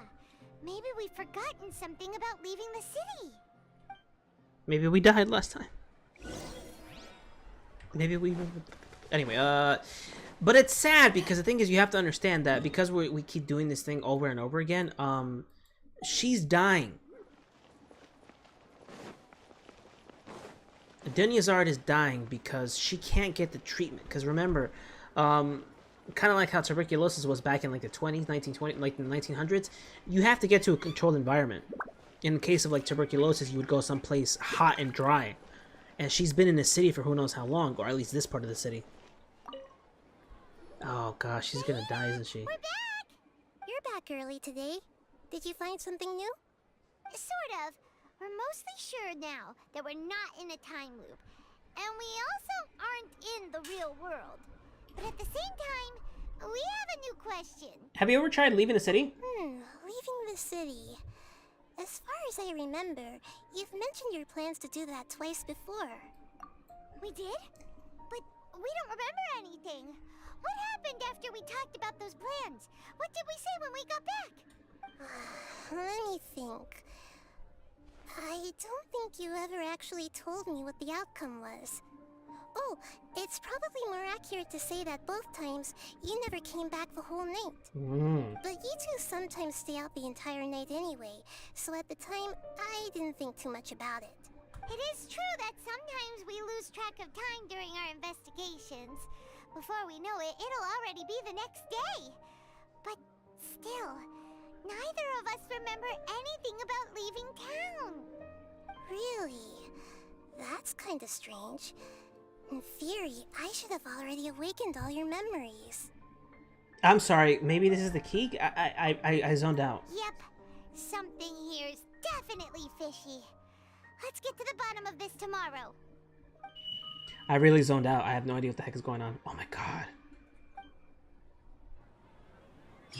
I have Alzheimer's. Our memories are back! My finger. Let's go and try to leave the city today. Let's go. Come on. Let's go, Paimon! About that. Well, where should Paimon begin? What do you mean? Traveler, aside from your memories that were just restored, I have another message for you. Another message? From who? Listen to it and you'll understand. Whomst? Can't go back. There are countless spaces here. Our Sub-Zeru's festival in Sumeru City is just one of them. This is my own voice! Traveler, you should be missing 2 days worth of memories. Paimon will fill you in. 2 days ago. It's time to carry out our plan from yesterday. Let's go and try to leave the city today. Let's go! Oh my god, this is so scary. Oh my god, Nahida! We don't have many more festivals to waste. Hurry and find the truth. She has no kneecaps. Did you know a kid does not have kneecaps until they're like 6 or something, apparently? Or I could be remembering that fact incorrectly. Maybe it's like 4. But like a baby, a toddler, does not have kneecaps until they're like, I don't know, 4, 6, 8 years old. That's probably not 8 years old. It's probably too far. But they don't have kneecaps. I had no idea. Why can't we leave the city? What is the academia up to now? Don't ask me. It's not like I can tell you anything. This is a direct order from the Grand Sage. Just wait until tomorrow.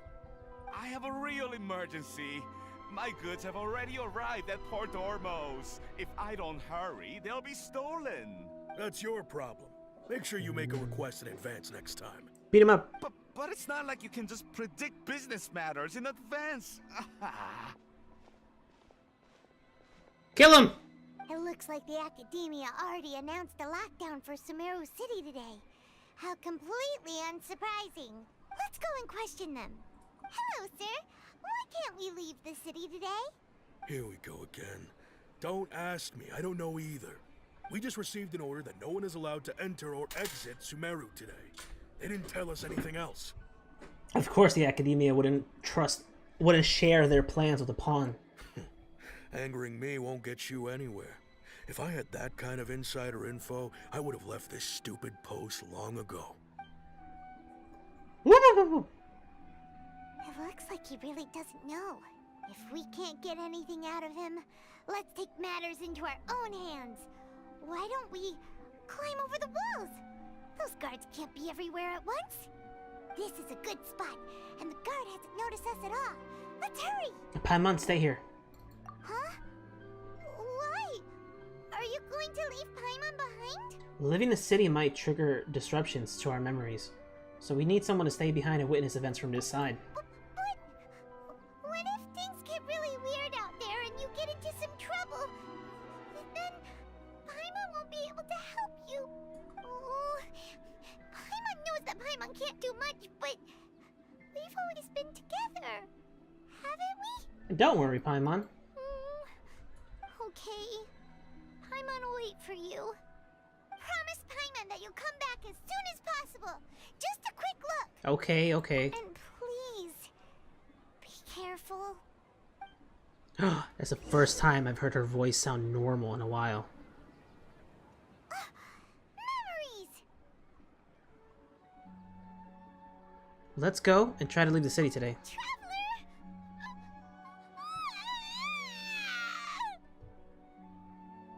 What's wrong, Paimon? Paimon would never see you again. You just disappeared. Paimon waited for you for hours and hours at the city wall and you never came back. You promised Paimon that you were only taking a quick walk. What did I promise? Paimon, calm down. He's here now.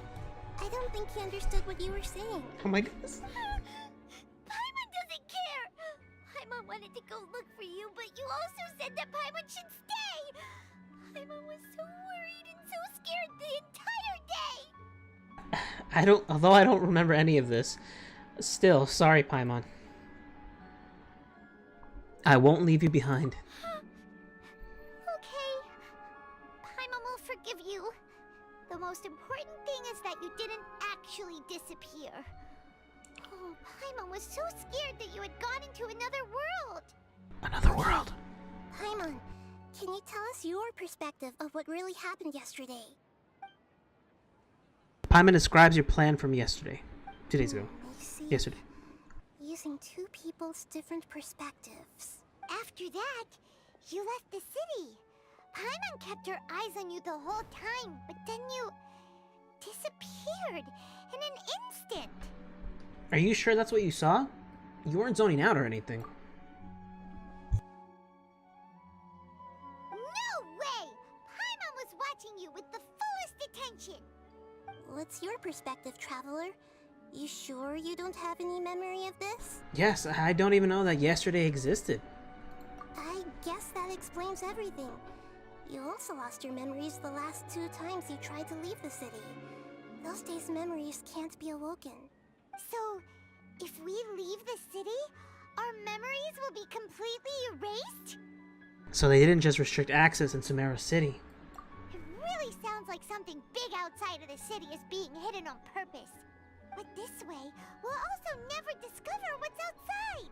Can we leave behind something other than memories? Something like a message? But how can we send it back? Don't look at me like that. I'm not used to being stared at. Well... Okay. You want something that can pass on messages, right? Give me some time and take care of Dunyarzad for me. Yep, now we're talking. Oh my god, someone's spying on us. It's Scaramouche.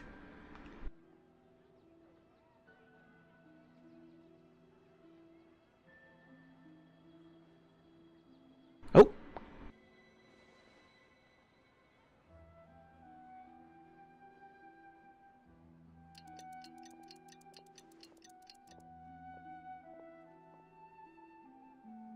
I'm done. Here you go.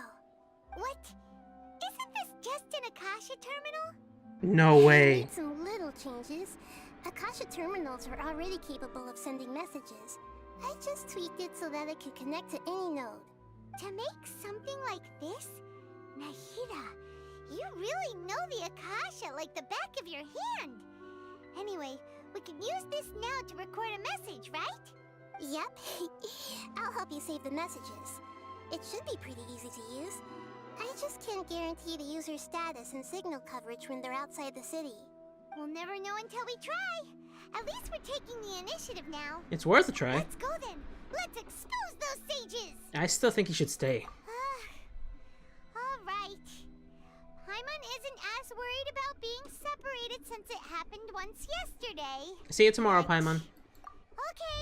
See you tomorrow, Traveler. Woo! That covers everything that's happened so far. What was it I left for myself when I left the city? Yes. Although the signal was choppy and had some interference, we still managed to receive 2 messages from you when you were outside. Okay, now that you understand what's going on, let's hear the messages together.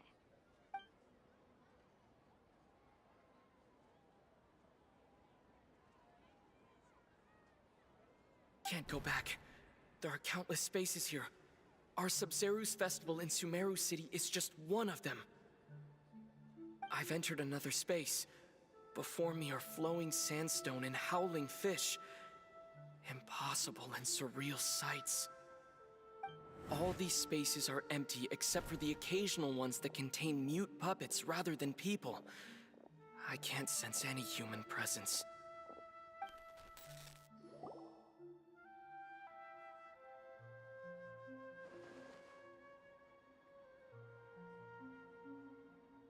That's one heck of an info dump. It sounds like you left the Sumeru city space when you set foot outside of the walls. But everything looked completely normal when Paimon was looking out from the inside. That's unbelievable. And if we take your word for it, the other spaces all had very weird contents. There's another part here. We only received it last night.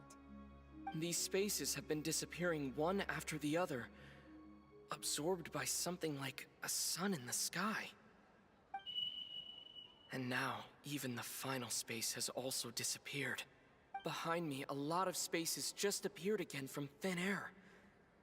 I get it now. Those spaces are actually...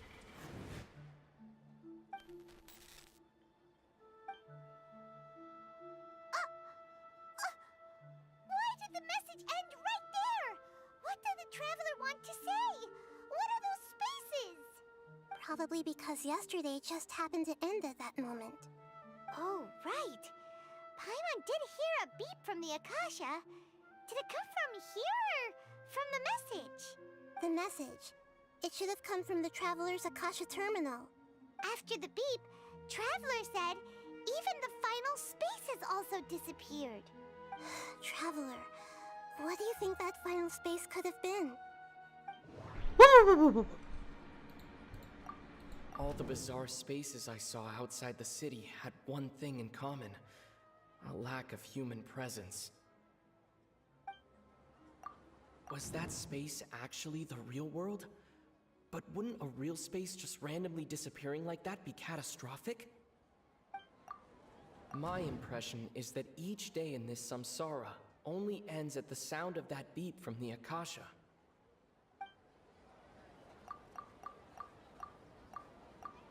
All the bizarre spaces I saw outside the city had one thing in common: a lack of human presence.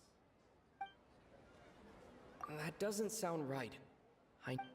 My bad. Why does it do that? So that's what it is!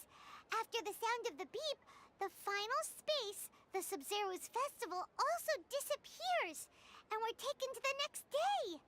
Later on, Traveler also mentioned a bunch of new spaces materializing behind them.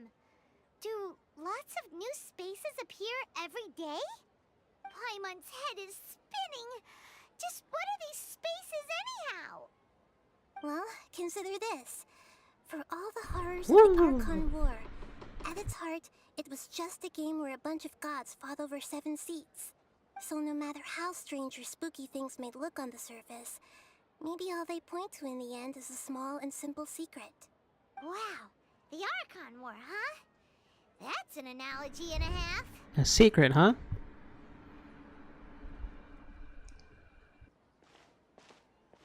Give me some time. I need to reorganize my thoughts. Hey, where are you going? Get over here, girl. Well, consider this. So no matter how strange...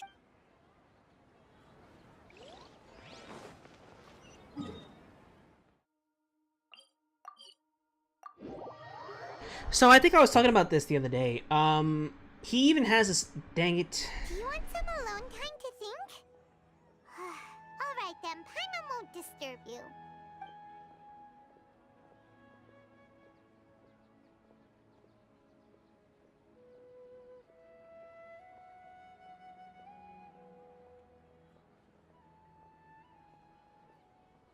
Were we thinking The for dance that? of Sub-Zeros is about to begin. I'm going to go watch it. The dance of Sub-Zero.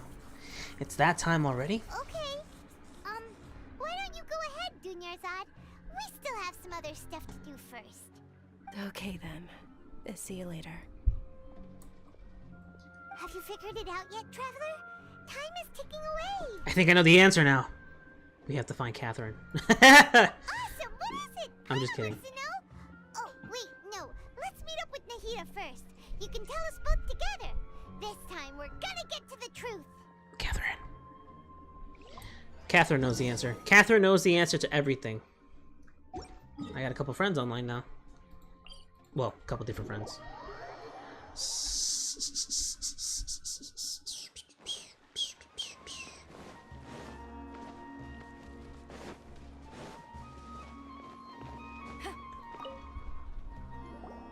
You're back!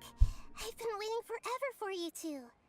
Judging by the looks on your faces, are you ready to take your Sub-Zero's exam and graduate from the festival? Ask away, Ms. Nahida.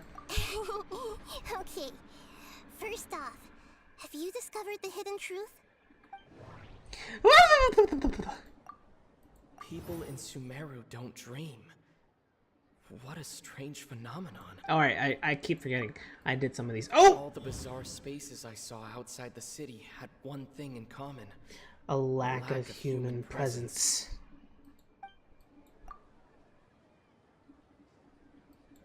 Was that really the truth behind the dreams? We are all in a dream. It isn't that the people of Sumeru don't dream. Rather, the Akasha is taking their dreams from them. Aw, poor freaking Kusanali hasn't been seen in 500 years because these people forget about her. And she's just been running around in the real... You know what? Never mind. I'm sorry. But yeah, that's... You see how... Oh my god, I hate this stupid thing. Oh my god. You know what? Maybe I don't. Whatever. Shut up. People in Sumeru think they don't dream. But the truth is, the Akasha steals their dreams without them knowing it. And those spaces with no human presence are stolen dreams without their host. That would explain why they sounded so weird when he was trying to describe them. Huh. So people in Sumeru do dream after all. In fact, we're all in one... Correct answer. Dang it! Now, how did you conclude that the Akasha is capable of this? Kusanali, give me a hug. The Akasha is the manifestation of the God of Wisdom's power.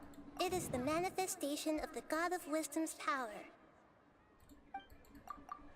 The Akasha relies on the power of a gnosis to operate. And it grants knowledge to the people. It compiles the wisdom of the entire populace. Is she like... You know...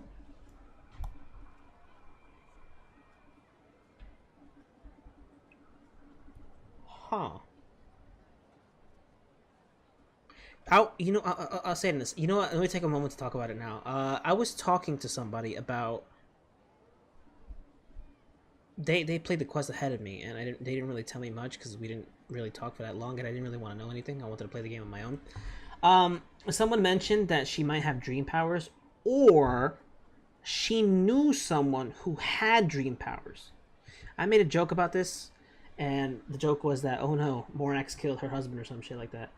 Because, I mean, it's been kind of clear that they've been...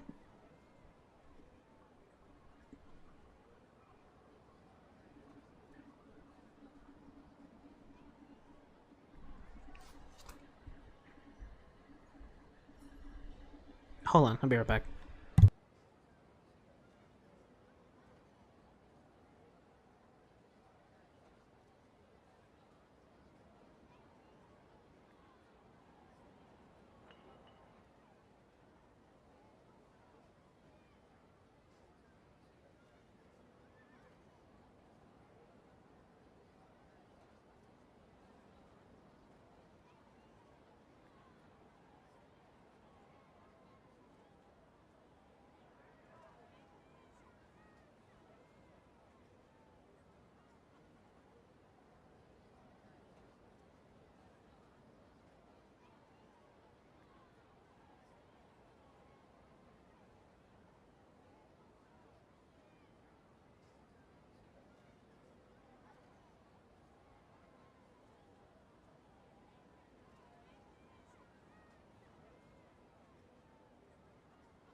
All right, I'm back. There was a little bit of an incident happening. Anyway, where was I?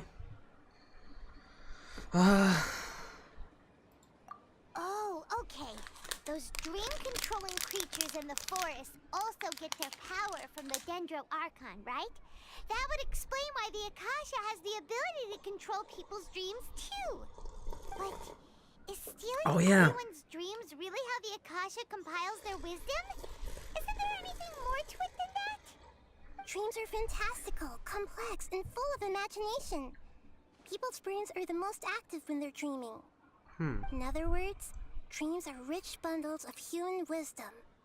So in other words, the complete opposite of how Hypatia understood it. Indeed. Paimon remembers her saying that the sages think dreams are foolish delusions. Delusions? And the fact that no one dreams is a blessing from Greater Lord Rukkhadevata.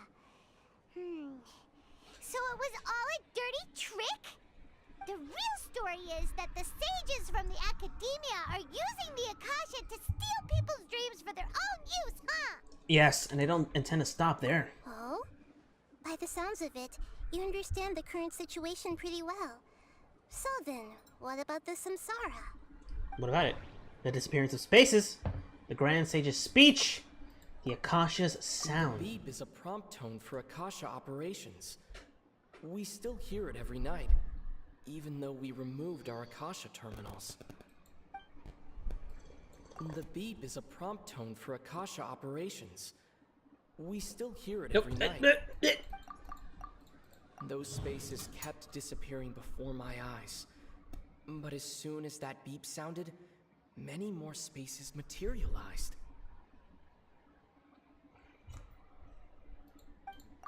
Those dreamscapes kept vanishing. But as soon as that beep sounded, more new spaces appeared.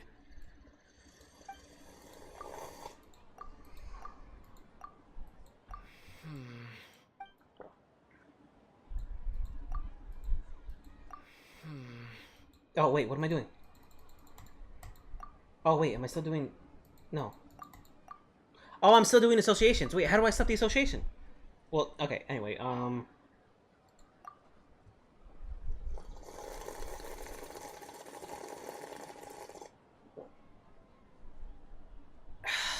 Wait, how do I... Oh, okay, there we go. The Grand Sage said, "Go celebrate."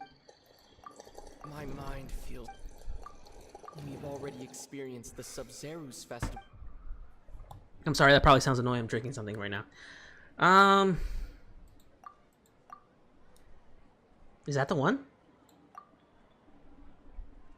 The Sub-Zero Festival Samsara. It literally... Okay. The mass production of dreams. Is that the answer? The mass production of dreams! Oh! That makes sense. Correct. The Akasha is keeping each person's brain in a constant dream state, but also separating their consciousness from their own dream. Their disembodied consciousness is placed inside the collective dream of the Sub-Zero's festival along with everyone else's, while their now vacant dreams are harvested by the Akasha. No one is any the wiser as another day passes in the dream, and so begins another samsara cycle. People wake up to yet another dream about the Sub-Zero's festival. The dreams that belong to them are once again harvested by the Akasha, and so it continues. So, this is like a dream factory, and the Akasha is a dream harvesting machine. Did Paimon get that analogy right? Where? Very good, Paimon. Using analogies well is an excellent habit to get into. Okay, so that beep we keep hearing is actually from our real-life Akasha terminals. Taking off our terminals in this dream doesn't do anything. Alright, last question. That's, Who am I? that's actually horrible, because I'm actually a person who uses metaphors and analogies all the time, and I confuse the hell out of people. As a normal person, that's actually really bad. The moon. She's the moon. She said that earlier. Ooh, lies? Now that I think about it, wasn't illusions hinting at the sage's deception of Sumeru's people? Now that I think about it, wasn't a... They say that alchemical divination is the Dendro Archon's divine revelation. So then, if Nahida has referred to herself as the moon... Now that I think about... So you noticed. You're Lesser Lord Kusanali. I thought that one would be the hardest question. That's why I put it last. Jerk! That wasn't hard at all. Even Paimon guessed that. Everything about you is different. We just didn't want to expose you is all. Now that you mention it, Nahida, you've been hinting to us since the very beginning. It's funny. Thinking back to when we were asking all over the place for info about Lesser Lord Kusanali. Paimon didn't expect to meet you like this. I have a lot of questions for you, but... Yes, those can wait until we're back in real life. On the other hand, I'd be happy to answer any more questions you have about here and now. Why couldn't you just simply tell us the truth? You asked me this question before. My answer was, it would literally blow your minds. Now that you know this is all a dream, this answer should hopefully make more sense. Have you heard the saying, don't wake a sleepwalker? Likewise, if someone suddenly had told you all this instead of you learning it on your own... Paimon, if you die in the dream, you die for real. Your notion of reality and dream would be thrown into irreversible confusion. I couldn't expose you to that kind of risk. If you die in the dream, you die in reality. That's why I could only give you very subtle hints and some suggestions. Long story short, I'm really sorry I had to keep you guessing. If you die... How do the sages manage to keep people from noticing this? Firstly, this dream we're in is completely based on reality. People have already experienced this Sumeru's festival, so it would be very difficult for them to find anything that strikes them as surreal. Secondly, you're probably wondering why people don't have any memories from earlier samsara, right? Mm-hmm. That's because people don't remember their dreams most of the time anyway. And in any case, their actual dreams are being taken away from them by the Akasha. So whenever they wake up in this dream of the Sumeru's festival, they don't remember anything from their previous identical dream. That reminds Paimon. Traveler had a dream when we were in the Avidia forest, but couldn't see what it was about after waking up. Is that an example of what you mean? Yes. Only after receiving the blessing of Dendro can a person gain the Dendro element's dream-enhancing power. That explains the feelings of deja vu. So then... Meanwhile, everyone else has no idea that they are in the Sumeru's festival samsara, while their dreams are stolen from them over and over again. About the side effect of a mass-produced dream. Can humans really keep dreaming forever like this? Will it ever end? And if so, when? You might say your mental fatigue has already answered this question. Eventually, there's only so much that people can tolerate. Especially those whose health is compromised to begin with, like Dunyarzad. This relentless exploitation takes an even harder toll on them. That's true. People's lives are at stake here, and nobody knows a thing! We've got to put a stop to this! Why is a dream about the Sumeru festival? I know, right? Why did they have to base this dream on my birthday? Could it really just be a coincidence? They're just haters. Nahida, don't. Even you don't know the reason? Wow, now that's strange. I don't blame her. It's like, bro, I'm literally here to celebrate my birthday and all of a sudden everybody's sleeping. It's like, bro, this is not a sleepover. The Academia sages are determined to harvest lots of dreams in a short time, no matter the cost. They have to be up to no good. Indeed. Unfortunately, I don't know anything about it. Why not? Traveler, do you have any information? The Scarlet King. Oh my goodness! I can do more! Okay. Nahida said the Akasha relies on the power of a gnosis to operate, as it is the manifestation of the God of Wisdom's power. It compiles the wisdom of the entire populace, and it grants knowledge to the people. The Grand Sage said, Go celebrate the birth of that god to your heart's content. Did he mean something more? Did he mean something more? Celebrate the birth of that god? Aw, they literally just referred to her as that god. Imagine you saying that child. Nahida. Could it mean? Oh. Why couldn't you simply... I don't have any more questions! Deceiving the people of Sumeru with no regard for their safety. No matter what they're trying to do, this is unforgivable. Oh. She's gonna come out and spank some butt. After we end the Sub-Zero's festival, Samsara, we have to look into them. How can the sages of the Academia do this behind their Archon's back?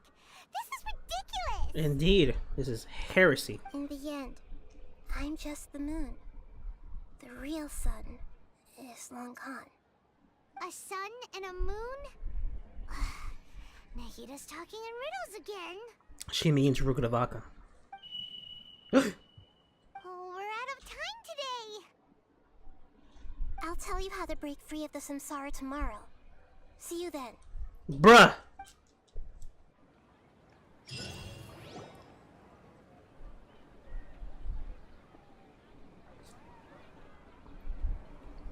Good morning, Nahida. Wait. Now that Paimon remembers everything, should we instead say good morning, Lesser Lord Kusanali? Hey! What's wrong, Nahida? You don't look too good. Where's Zard? I'm afraid that what you're thinking right now is correct. Did Dunyarzad already disappear? No way! Are we too late? The real Dunyarzad's consciousness has indeed disappeared. It can no longer endure the constant dream harvesting. We were so close. Paimon can't believe it. Wait, so what about that other Dunyarzad? Just what is she? Is she also going to disappear? She's actually something like a puppet, but not completely. The real Dunyarzad's consciousness could no longer keep playing her role in this dream. So another Dunyarzad appeared to replace her in the dream. Just like the grass and the trees, that Dunyarzad is just a building block of the dream that helps to keep it going. But personality-wise, she's nothing like the real Dunyarzad. Puppets are stiff, and can't copy a living person's vitality. After all, they're just there as filler. You know, speaking of which, the old Dunyarzad might not have been too different from a puppet. Dunyarzad truly believed that she met you within her consciousness, and it was you who inspired her. So you do remember her after all. Yes. Back then, her family was overly protective of her. No one cared about her personality or thoughts. It was as if she only lived to stall her Elazar. I just gave her a little wisdom so she could look at life in a new way. So that she could be her own person. But even so, she still... It still meant a lot to her. Far from it. I'm still a long way off from being a real Archon. I couldn't even save her. If I were a competent Archon, I wouldn't have let my most faithful follower die at the Sub-Zero's festival with so many regrets. Fenty. Please don't beat yourself up over it, Nahida. It's the sage's fault, and theirs alone. I'm not beating myself up. All I did was to rationally observe the distance between myself and a real Archon. Don't be like that, Nahida. Even real Archons are still allowed to be sad. To prevent more tragedies like this, we must end the Samsara as soon as possible. Great, but how do we do that? Although the Sub-Zero's festival dream is under the Akasha's control, only humans can dream. Even the Akasha is unable to create them. So does that mean we have to wake up everyone at the same time? That means this dream belongs to a host who created it. Huh? So, how should we find that person?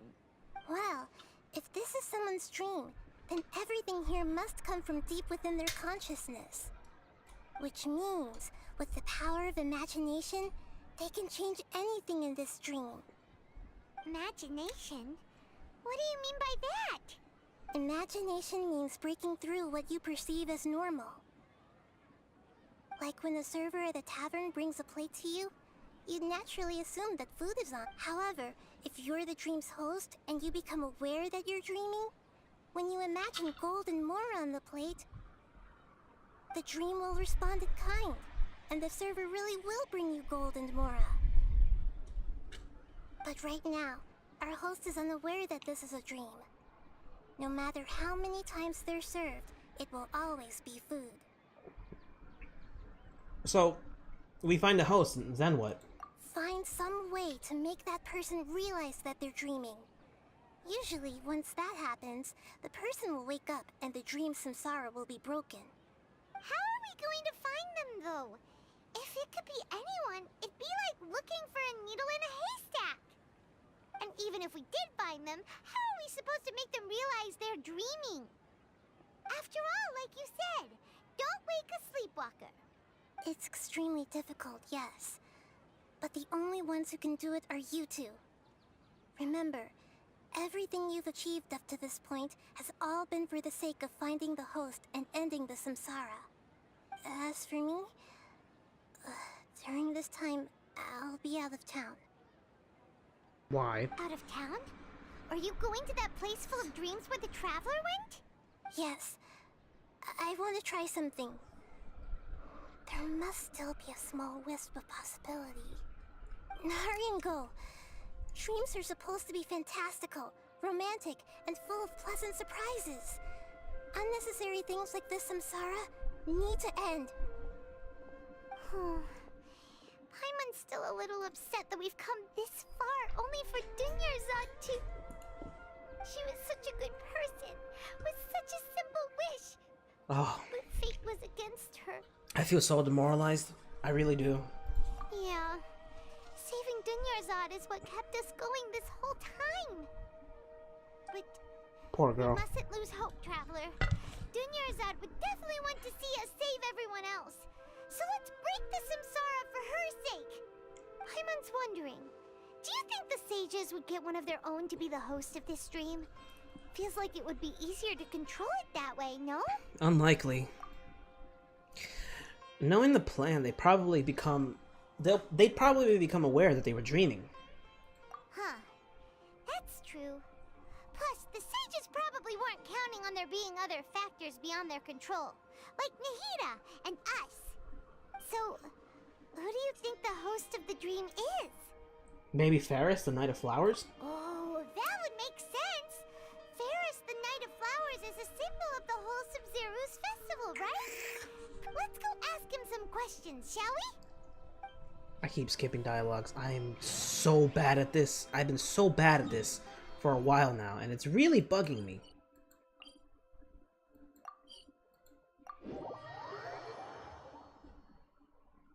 Oh my god, I'm so sad right now. I really am. Dunyarzad, oh my god. I hope... Oh, she probably can't. Because we don't even know what Venti's really capable of, but like if it's an... Remember how he took Stanley's soul from Hans? Hans Archibald?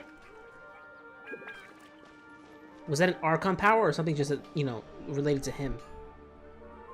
You're back. You left in a hurry last time. Is everything okay? Everything's fine. Just, it's a little hard to explain. Would you mind taking part in a little experiment with us? An experiment? That came out of nowhere. I'm listening, though. What do you need me to do? Could you make a wish? Imagine your wish coming true before your very eyes. You want me to make a wish? Is that a new Sub-Zero's festival tradition or something? Less questions, more wishing! Okay. My wish. Okay. I'm a little nervous saying this out loud, but I want Miss Dunyarzad to be happy. Oh. I noticed earlier that she looked a bit down, and she wasn't really talking to anyone. She just doesn't seem like herself. I've also wondered if the reason she asked me to be Fairest Knight of Flowers is because I'm special to her or something. Oh. So, you have a crush on Dunyarzad? Oh, is it that obvious? After what I just said, I guess it is. When she placed the hat of the Knight of Flowers onto my head, she said to me, I want everyone to have a happy Sub-Zeru's festival. What she didn't realize was that I'm not that interested in how everyone else feels. In that moment, I just wanted to be her Knight of Flowers for the rest of my life. 50 years? 100 years? I'll serve her till the end of time. Okay, yeah, that was a bit much. Felt like the right moment to get it off my chest, but that was pretty embarrassing. Okay, I'm ready to make my wish. I would like Miss Dunyarzad to appear in front of me right now with a smile on her face. Here goes. Please come true. Please come true. I'm gonna open my eyes. Oh, you're... What? What? What? Fucky? Sorry, but only one portion of Yelda candies per person. Back home you go. Wait a minute. Nice try, you two. Anyway, never mind. I don't need to see her appear right in front of me. As long as she's happy. Guess he isn't the host of this dream after all. Should have expected it wouldn't be this easy. It's one of the kids.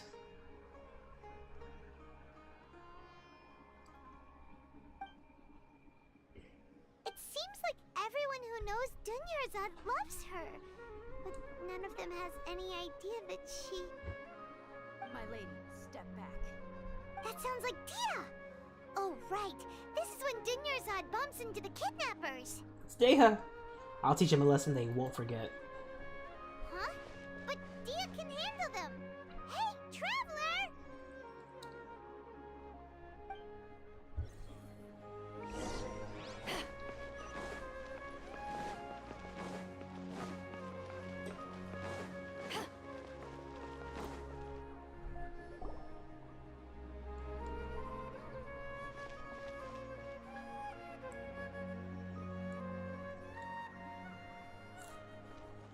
Oh, it's you. Great timing. Please take... Take Dunyarzad and leave. Hey, this is my job. The homie Yanni's pay me, not you. You're wasting your breath. You... fine, alright. Knock yourself out. Why are you so worked up anyway? It's not like I don't trust your fighting skills. Anyway, watch yourself.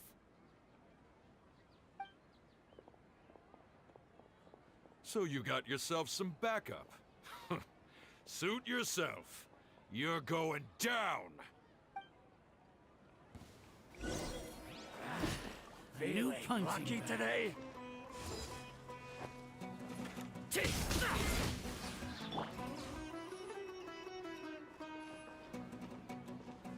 Into the wind.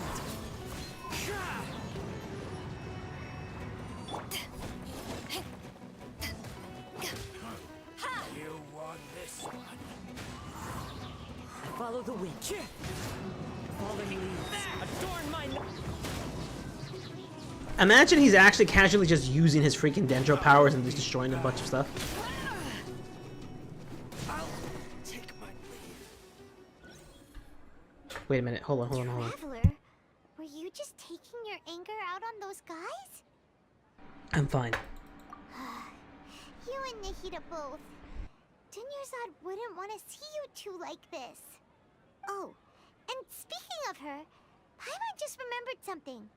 Remember how during the first Sub-Zero's festival, before the Samsara started, we came here with Dunyarzad because she wanted to pick something up? She said it was because she had forgotten something. Yeah, I'd forgotten about that too. Okay, so Paimon's memory is working so far. Anyway, Paimon also remembers that she is staying somewhere around here. She pointed it out to us the night before the Sub-Zero's festival. Maybe it'll give us some clues. Yeah, even if it's only a tiny clue, it'll probably still help us more than this needle in a haystack search. The place. It's rude to enter other people's spaces without permission, but desperate times call for desperate measures. Hey, the windows are unlocked. Okay, Paimon's gonna take a peek inside. Paimon entered the room and returned a while later carrying something. This was only a temporary residence, so there was pretty much nothing inside except this book on the table. Should we open it? After almost 16 days, I was finally able to get those notes written before the Sub-Zero Festival. Once the festival ends, you and Paimon will probably continue your journey immediately. So I was hoping that I'll be able to give you this to you before that. This compilation of folk legends concerning Lesser Lord Kusanali, created from a series of interviews that I conducted in successions and wrote down. I interviewed so many people, but I'm afraid that there are very few who know much about her. Still, I hope that this will be of use to you in your search for her. Gandhara's... Wait a minute, how do I say it again? Oh my goodness, I'm actually struggling here. Gandharaville's water supply was once contaminated, forcing everybody to go out very far to get water. But one day, people suddenly found that the water was drinkable again, and some said that the green light was seen near the water source from the previous night. Everyone believes that this was divine power of Lesser Lord Kusanali at work. This sounds quite possible. The decontamination of the water sources via natural means will probably take ages. Did Lesser Lord Kusanali appear in Gandharaville then? After Mama passed away, I was super afraid of the dark and couldn't sleep. But from one day on, I would hear a voice that would chat with me till I fell asleep. A nice lady told me that Lesser Lord Kusanali must have been watching over me. Poor child. I hope that the Sub-Zero Festival makes him feel a little happier. This is quite similar to something I experienced back then as well. She is indeed a gentle god. There was this one time when I had a wee bit too much to drink and couldn't find my way home to save my life. Then, when I turned a corner, I could have sworn I saw Lesser Lord Kusanali. She was very tall and had the most muscular arms, and she caught me when I slipped and fell. The next morning, I found myself sleeping under a tree. I reckon that must have been her looking out for me. I'm not sure this one has much value as a reference. That was probably just a tree, right? These folk records appended with Dunyazar's references and opinions leave every page densely packed. Wow. Dunyazar wrote all of this. Sounds like she was always thinking of us even while we were away. Even though she was also busy preparing for the Sub-Zero's festival and had all her health problems to worry about. She must have wanted to give this to us as a gift on the day of the Sub-Zero's festival, right? If we hadn't found this book, we never would have known. But now that we know, we can't even thank her. Hey! Where are you off to now?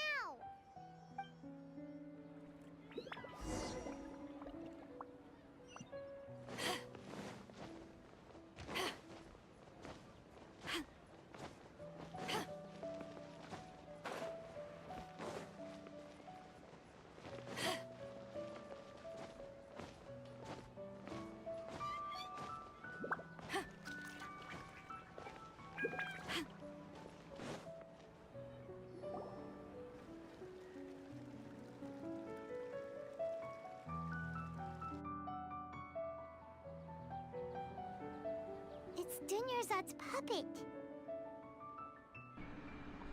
I guess I'll feel better if I say this out loud.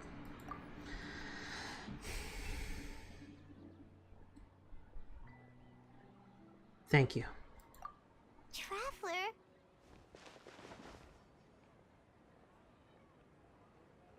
You must be exhausted. Come to think of it, we've been stuck in this place for a really, really long time. Heck, even the last time we were chatting happily with Dunyarzad feels like an eternity ago.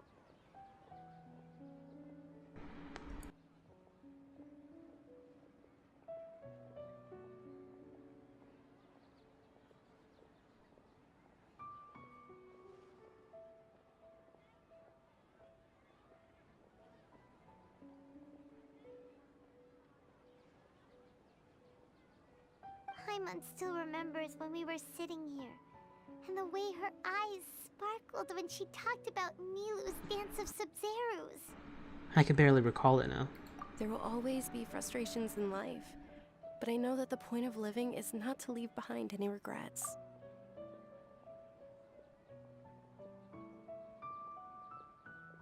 That was what the real Dunyarzad said, wasn't it? Does that mean... Denizard? Yes, Traveler. What is it? Oh, so she's still just a puppet. But just now, how come... Let's go, Paimon. What? Where are we going this time? To watch the dance of Sub-Zero.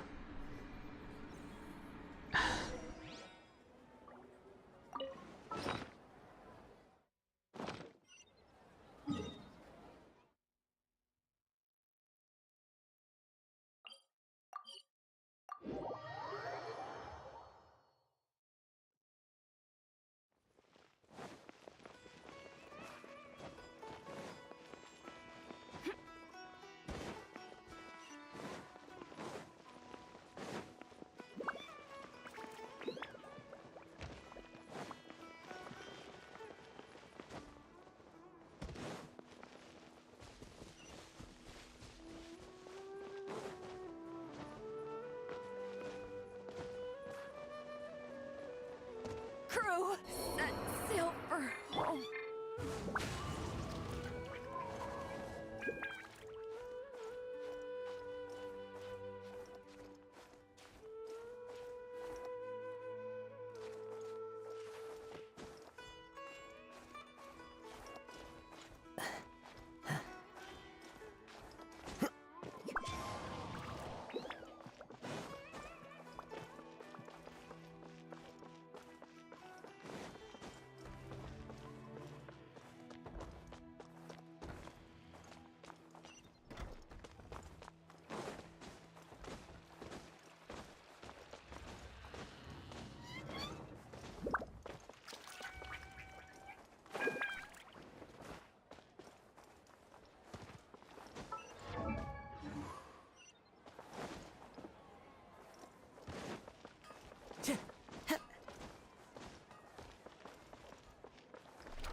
If you continue to resist, we will have to order an investigation into every single event organizer. The Grand Sage has already granted you much leniency. I advise that you exercise tact. How did things turn?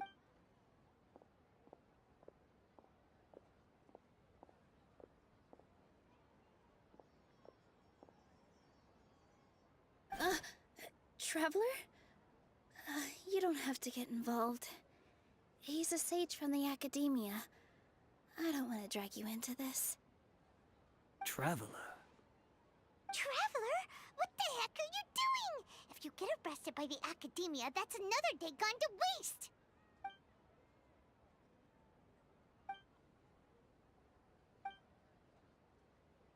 Wait, they're not reacting. Have they been scared stiff? Just like I thought. Oh, of course! If this is the Sage's plan, they wouldn't put themselves through this. So they're just substitutes. What is this? What happened to the Grand Sage and his entourage? Hold on a moment.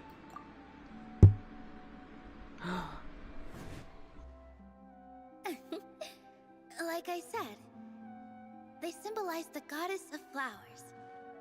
It's just a shame that all the real Bodhisattvas went extinct after her death. Yes.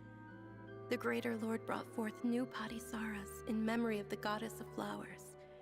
But she ultimately could never truly replicate that beautiful shade of purple.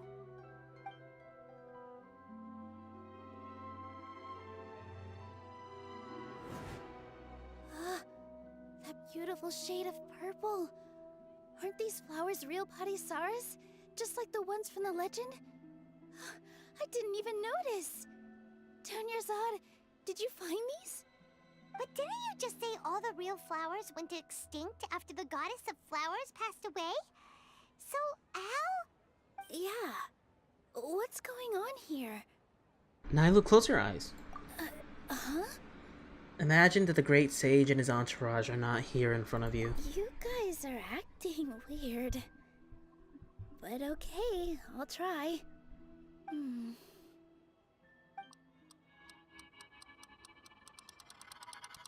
Hey! They disappeared! So Nilu's the host! What a surprise! I'm actually not that surprised. Purple body Saras don't exist in the real world anymore. But in Nilu's subconscious, they can appear as decorations on the stage. It's just like the example Nahida told us. People assumed there will be food on a plate, and Nilu assumed there would be real Patty Saras in the flower pots. So when you saw the flowers, you instantly knew it was Nilu? Correct. But if we want to end the samsara, we need the host to become aware that they're dreaming. Bruh. How should we make Nilu realize that? Am I dreaming? Huh? How did you come to that conclusion? So I'm right. Is this Lesser Lord Kusanali responding to our celebration of the Sabzeruz festival? Wrong guess, but you aren't completely wrong either.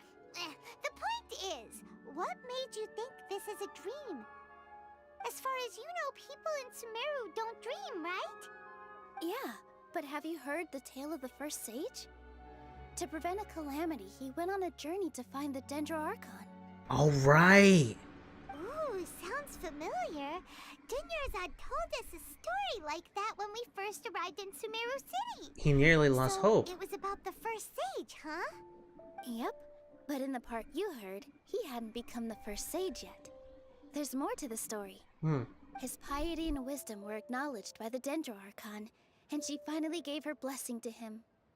All kinds of spectacular scenes appeared in front of the first sage, as if all the knowledge in the world was being painted onto a canvas right before him. He was captivated. After who knows how long, he mastered all the knowledge he could comprehend. Afterward, he said to the Dendro Archon, "I miss my parents, my wife, and my children. I've been away from home for far too long. They must be worried." The Dendro Archon smiled. The next second, the sage found himself lying in his bed, as if he had just woken up from a dream. His wife, lying next to him, said, "You're off to search for the Dendro Archon today, aren't you? Have a safe journey, my love." In the end, the first sage took care of many disasters in Sumeru City and founded the Academia. What a happy ending. So, the first sage was dreaming ever since the beginning of the story? He never went on his journey? Yes, but his faith and determination were conveyed to the Dendro Archon, so she blessed him in the form of a dream. Paimon understands where you're coming from now. That's a really interesting connection. But we really gotta wake up soon, like the sage in the story. The story should be over soon. I see. Well, it just so happens that today's Sabzeruz festival is almost over too.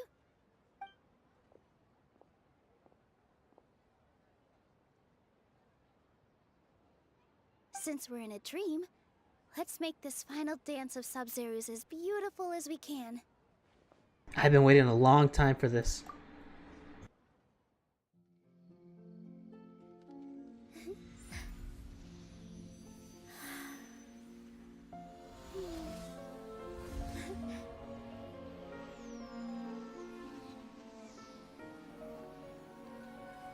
The wait is over, everyone. I dedicate this to our god, the dance of Sabzeruz.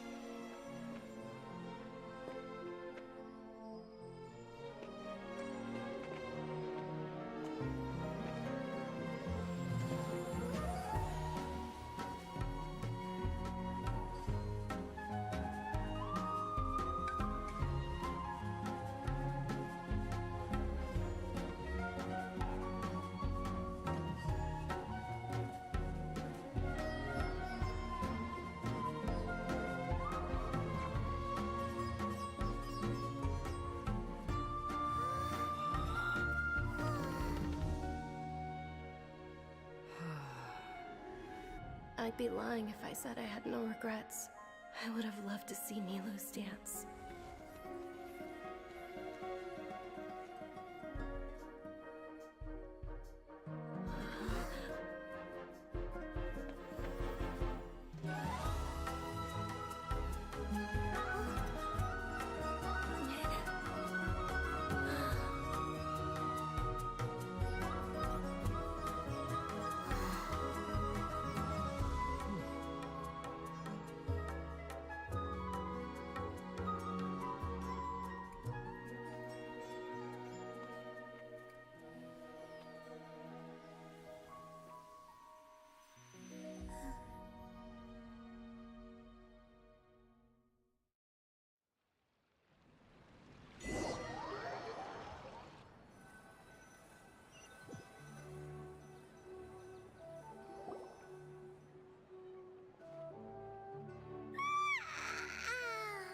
Oh, good morning, traveler.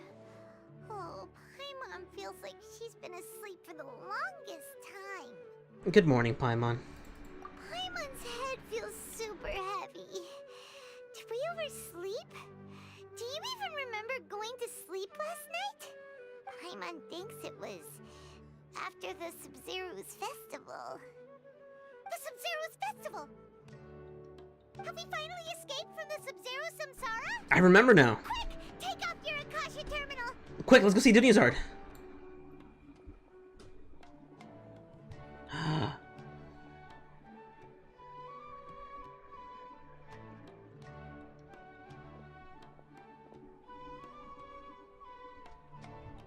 She's not in her room.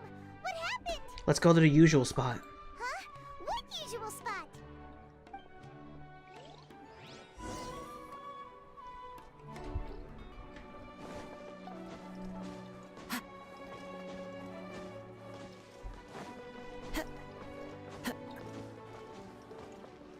Catherine! Well done, Traveler and Paimon. What? And thank you, Dunyarzad, for organizing the Sub-Zero's festival for me. I'm sorry, who are... Dunyarzad! You're okay! Oh, don't scare us like that! Dunyazard! Oh, Traveler Paimon. I have something amazing to tell you. I just had a dream. And I saw Nilou performing the dance of Sub-Zeros.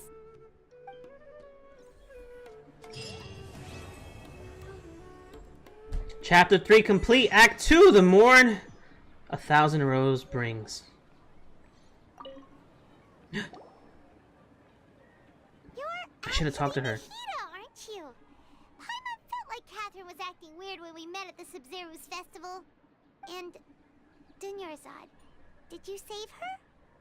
It's a really long story. We shouldn't disturb her. Her consciousness is still weakened. Let's chat somewhere else. How about by the Traveler's favorite bench? Okay. I'm gonna do something really quick and really weird. I'm gonna close the game and open it up again because I want to see if Dunyazard had anything extra to say. So give me 1 second, everybody. I have to do this. So give me like 2 minutes. Okay, like 2 minutes. Whoa! What happened to the sound?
Okay, guys, we're back. So, you know, it sounds dumb, but I really wish there was a button to pause the streams and then just return to it at a whim. But, you know, I guess it wouldn't really be a stream if you did that. But I mean, you can interrupt the stream. She doesn't have any. Oh, no, she doesn't. Okay. You're actually Nahida, aren't you? Paimon felt like Catherine was acting weird when we met at the Sub-Zero's festival. And It's a really long story. We shouldn't disturb her. Her consciousness is still weakened. Let's chat somewhere else. How about by the Traveler's favorite bench?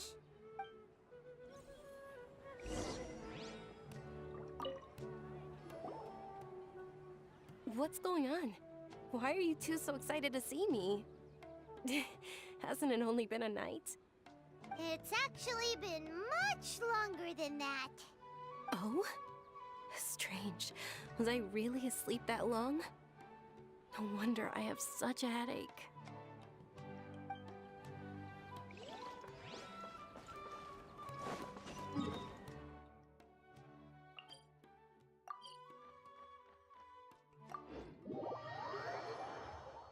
Didn't you start?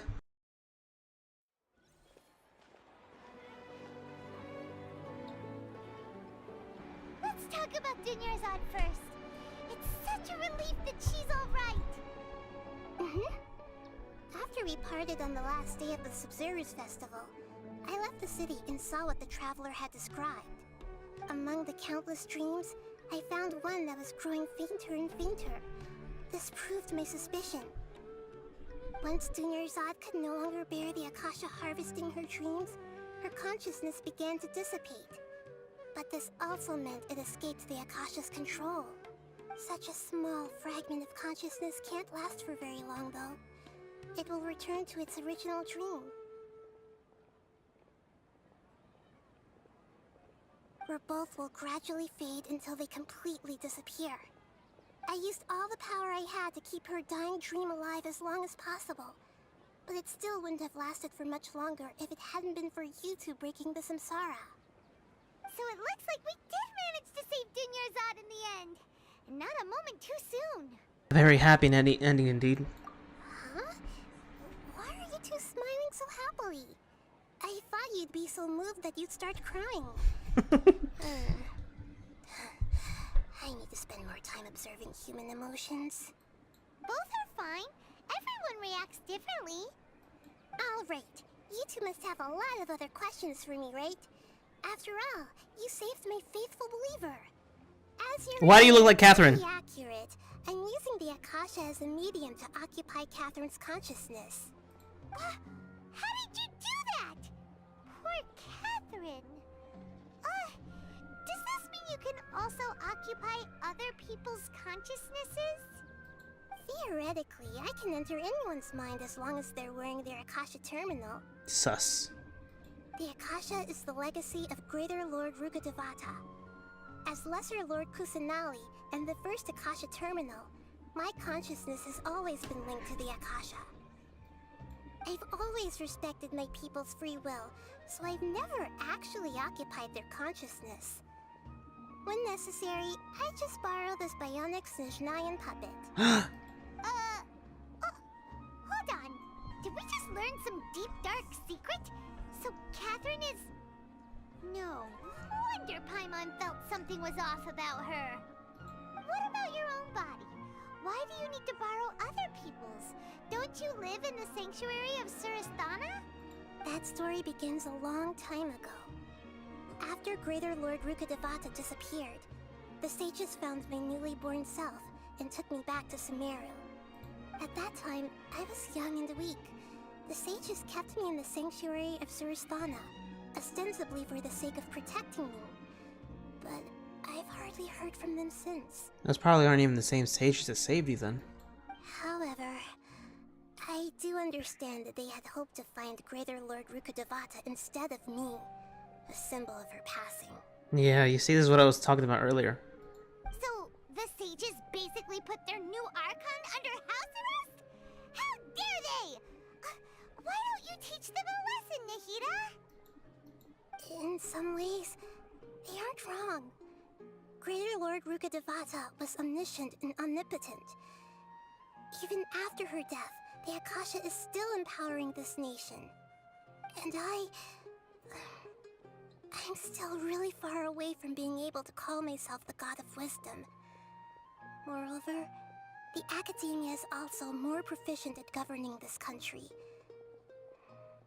My existence has little meaning. Well, to me, you're already an excellent Archon. Yeah, you got a lot of believers. Just look at the Sub-Zero's festival. Everyone who showed up truly loves you. Thank you for the kind words. But I honestly don't need physical freedom as long as I can connect my consciousness to the Akasha. Trying to find a way to save Irminsul is my life's mission and top priority. I will work on that, and try to live up to being a deity in the meantime. Every once in a while, I will also take up the duties of the God of Wisdom and enlighten a lost soul here and there. Doing all that should be enough. Dude, so this really does support the three kings theory. Oh my goodness. About what I saw in that dream at the Avidia Forest. At the Avidia Forest, there was this incense that made the traveler fall unconscious and dream of a huge tree and a red sky. You also heard someone's voice, right? It said world and forget me. Yeah, so you do know. We've been wanting to ask you what that was about, and if the red sky was related to Conria. It seems like the traveler established a connection to Irminsul. That was a message left by Greater Lord Rukkhadevata's residual consciousness in Irminsul. Perhaps her last memory before she died. As you two probably know, Greater Lord Rukkhadevata disappeared after the disaster in Conria. The timings of these events do line up, so your suspicions are reasonable. A message from Greater Lord Rukkhadevata? We thought it was from the Scarlet King. I didn't think that. The Scarlet King? That god who died even longer ago? Some present-day desert dwellers still worship him. You probably just heard some of their conspiracies. Okay, so what does the message mean? I still haven't managed to decipher it. Even the Akasha isn't currently capable of doing that. Greater Lord Rukkhadevata's residual consciousness in Irminsul seems to be contaminated with something that has a very dangerous aura to it. Many devoted scholars go mad as soon as they connect their consciousness. I've warned the Academia about this many times, but people still keep falling victim to it. But I believe this is the key to saving Irminsul. That's why I've kept trying to decipher it. So the tree in the vision was Irminsul? Oh, Tainari also said that Irminsul is sick! Is it because of the contaminated consciousness? But even if you can't figure out what that vision was all about, it seems like our search for you was all in vain. Oof. The Traveler wasn't affected after coming in contact with that consciousness. I've never seen anyone like that. With you here, we may have a chance at deciphering it. No, we must decipher its secrets. I've already eliminated all other factors that might affect Irminsul. This is the only one left. This puzzle has life and death at stake. It could determine Irminsul's fate, as well as Tevat's. About the sage's plans. There's never been any big problems with the Academia's governance of Sumeru. This is the first time I've seen them step out of line. I wonder what caused them to go down this path, and what they hope to achieve. Even though the city's residents haven't noticed anything strange, if the Traveler hadn't broken the Sub-Zero Samsara, the situation could have become dire. I tried to do some investigating in the Akasha, but I couldn't find anything suspicious. And all the people of interest seem to purposely avoid wearing their Akasha terminals. I think they're deliberately trying to hide something. Oh, that reminds Paimon. In Gandharvaville, there was a sage who had invited Tainari to join some kind of project. Could it be related? Regardless, I need to first investigate the sage's motives, make things right, and punish them if needed. But I'll have to be discreet, or they'll see me coming. No one else has realized the issues with the Akasha? You mean how the Akasha stops you from having dreams? Yeah, it's been such a long time. No one's noticed something's up? It's not that no one noticed. It's more like no one cared. Ultimately, it's all rooted in the sage's misdirection. Misdirection? Yeah, that happens a lot, even. The sage has convinced everyone to believe that being unable to dream is a sign of rationality and wisdom. Not dreaming is a badge of honor in Sumeru. Even if the truth is that their dreams are being reaped by the Akasha. With their propaganda in place, the sages can maximize their use of the Akasha to facilitate their research. Besides, Greater Lord Rukkhadevata must have created the Akasha in the hopes that it could be used to its full potential. That's why I've never come out strongly against this. Anyway, the perspective advocated by the sages drowned out any voices of doubt. By now, even those who never use Akasha terminals find it too shameful and embarrassing to talk about their dreams. I don't have any other questions. Got it. I hope my answers were satisfactory, seekers of knowledge. Don't. To be honest, maintaining Dunyarzad's fading dream took a lot of mental energy. I think I may need to rest for a while. Oh, and you don't need to worry too much about the sage's activities for now. The Akasha won't be able to conduct another project on the scale of the Sub-Zero Samsara in the immediate future. Go and get some sleep. Leave everything to us. What a relief. This is truly the most exhausting birthday I've ever had. Wait, can we tell Dunyazar that you took... Traveler? Paimon? Why am I here? Do either of you know? I'm gonna tell her. Maybe you were sleepwalking. You know you can't wake up a sleepwalker. We happened to walk by, so we thought we'd wait for you to wake up. I see. Huh. I should visit my maintenance personnel sometime. Oh, I'm fine. I better go. Thank you.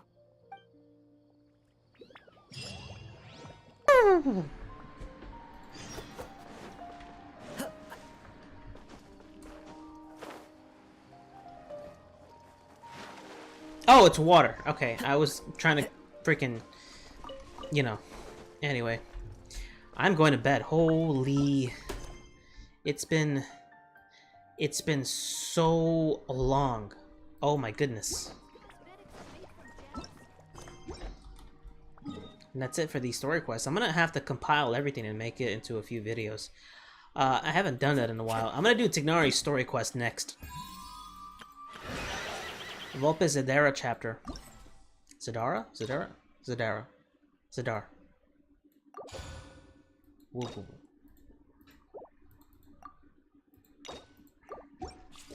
Alright, everybody. Good night. I have been up for hours.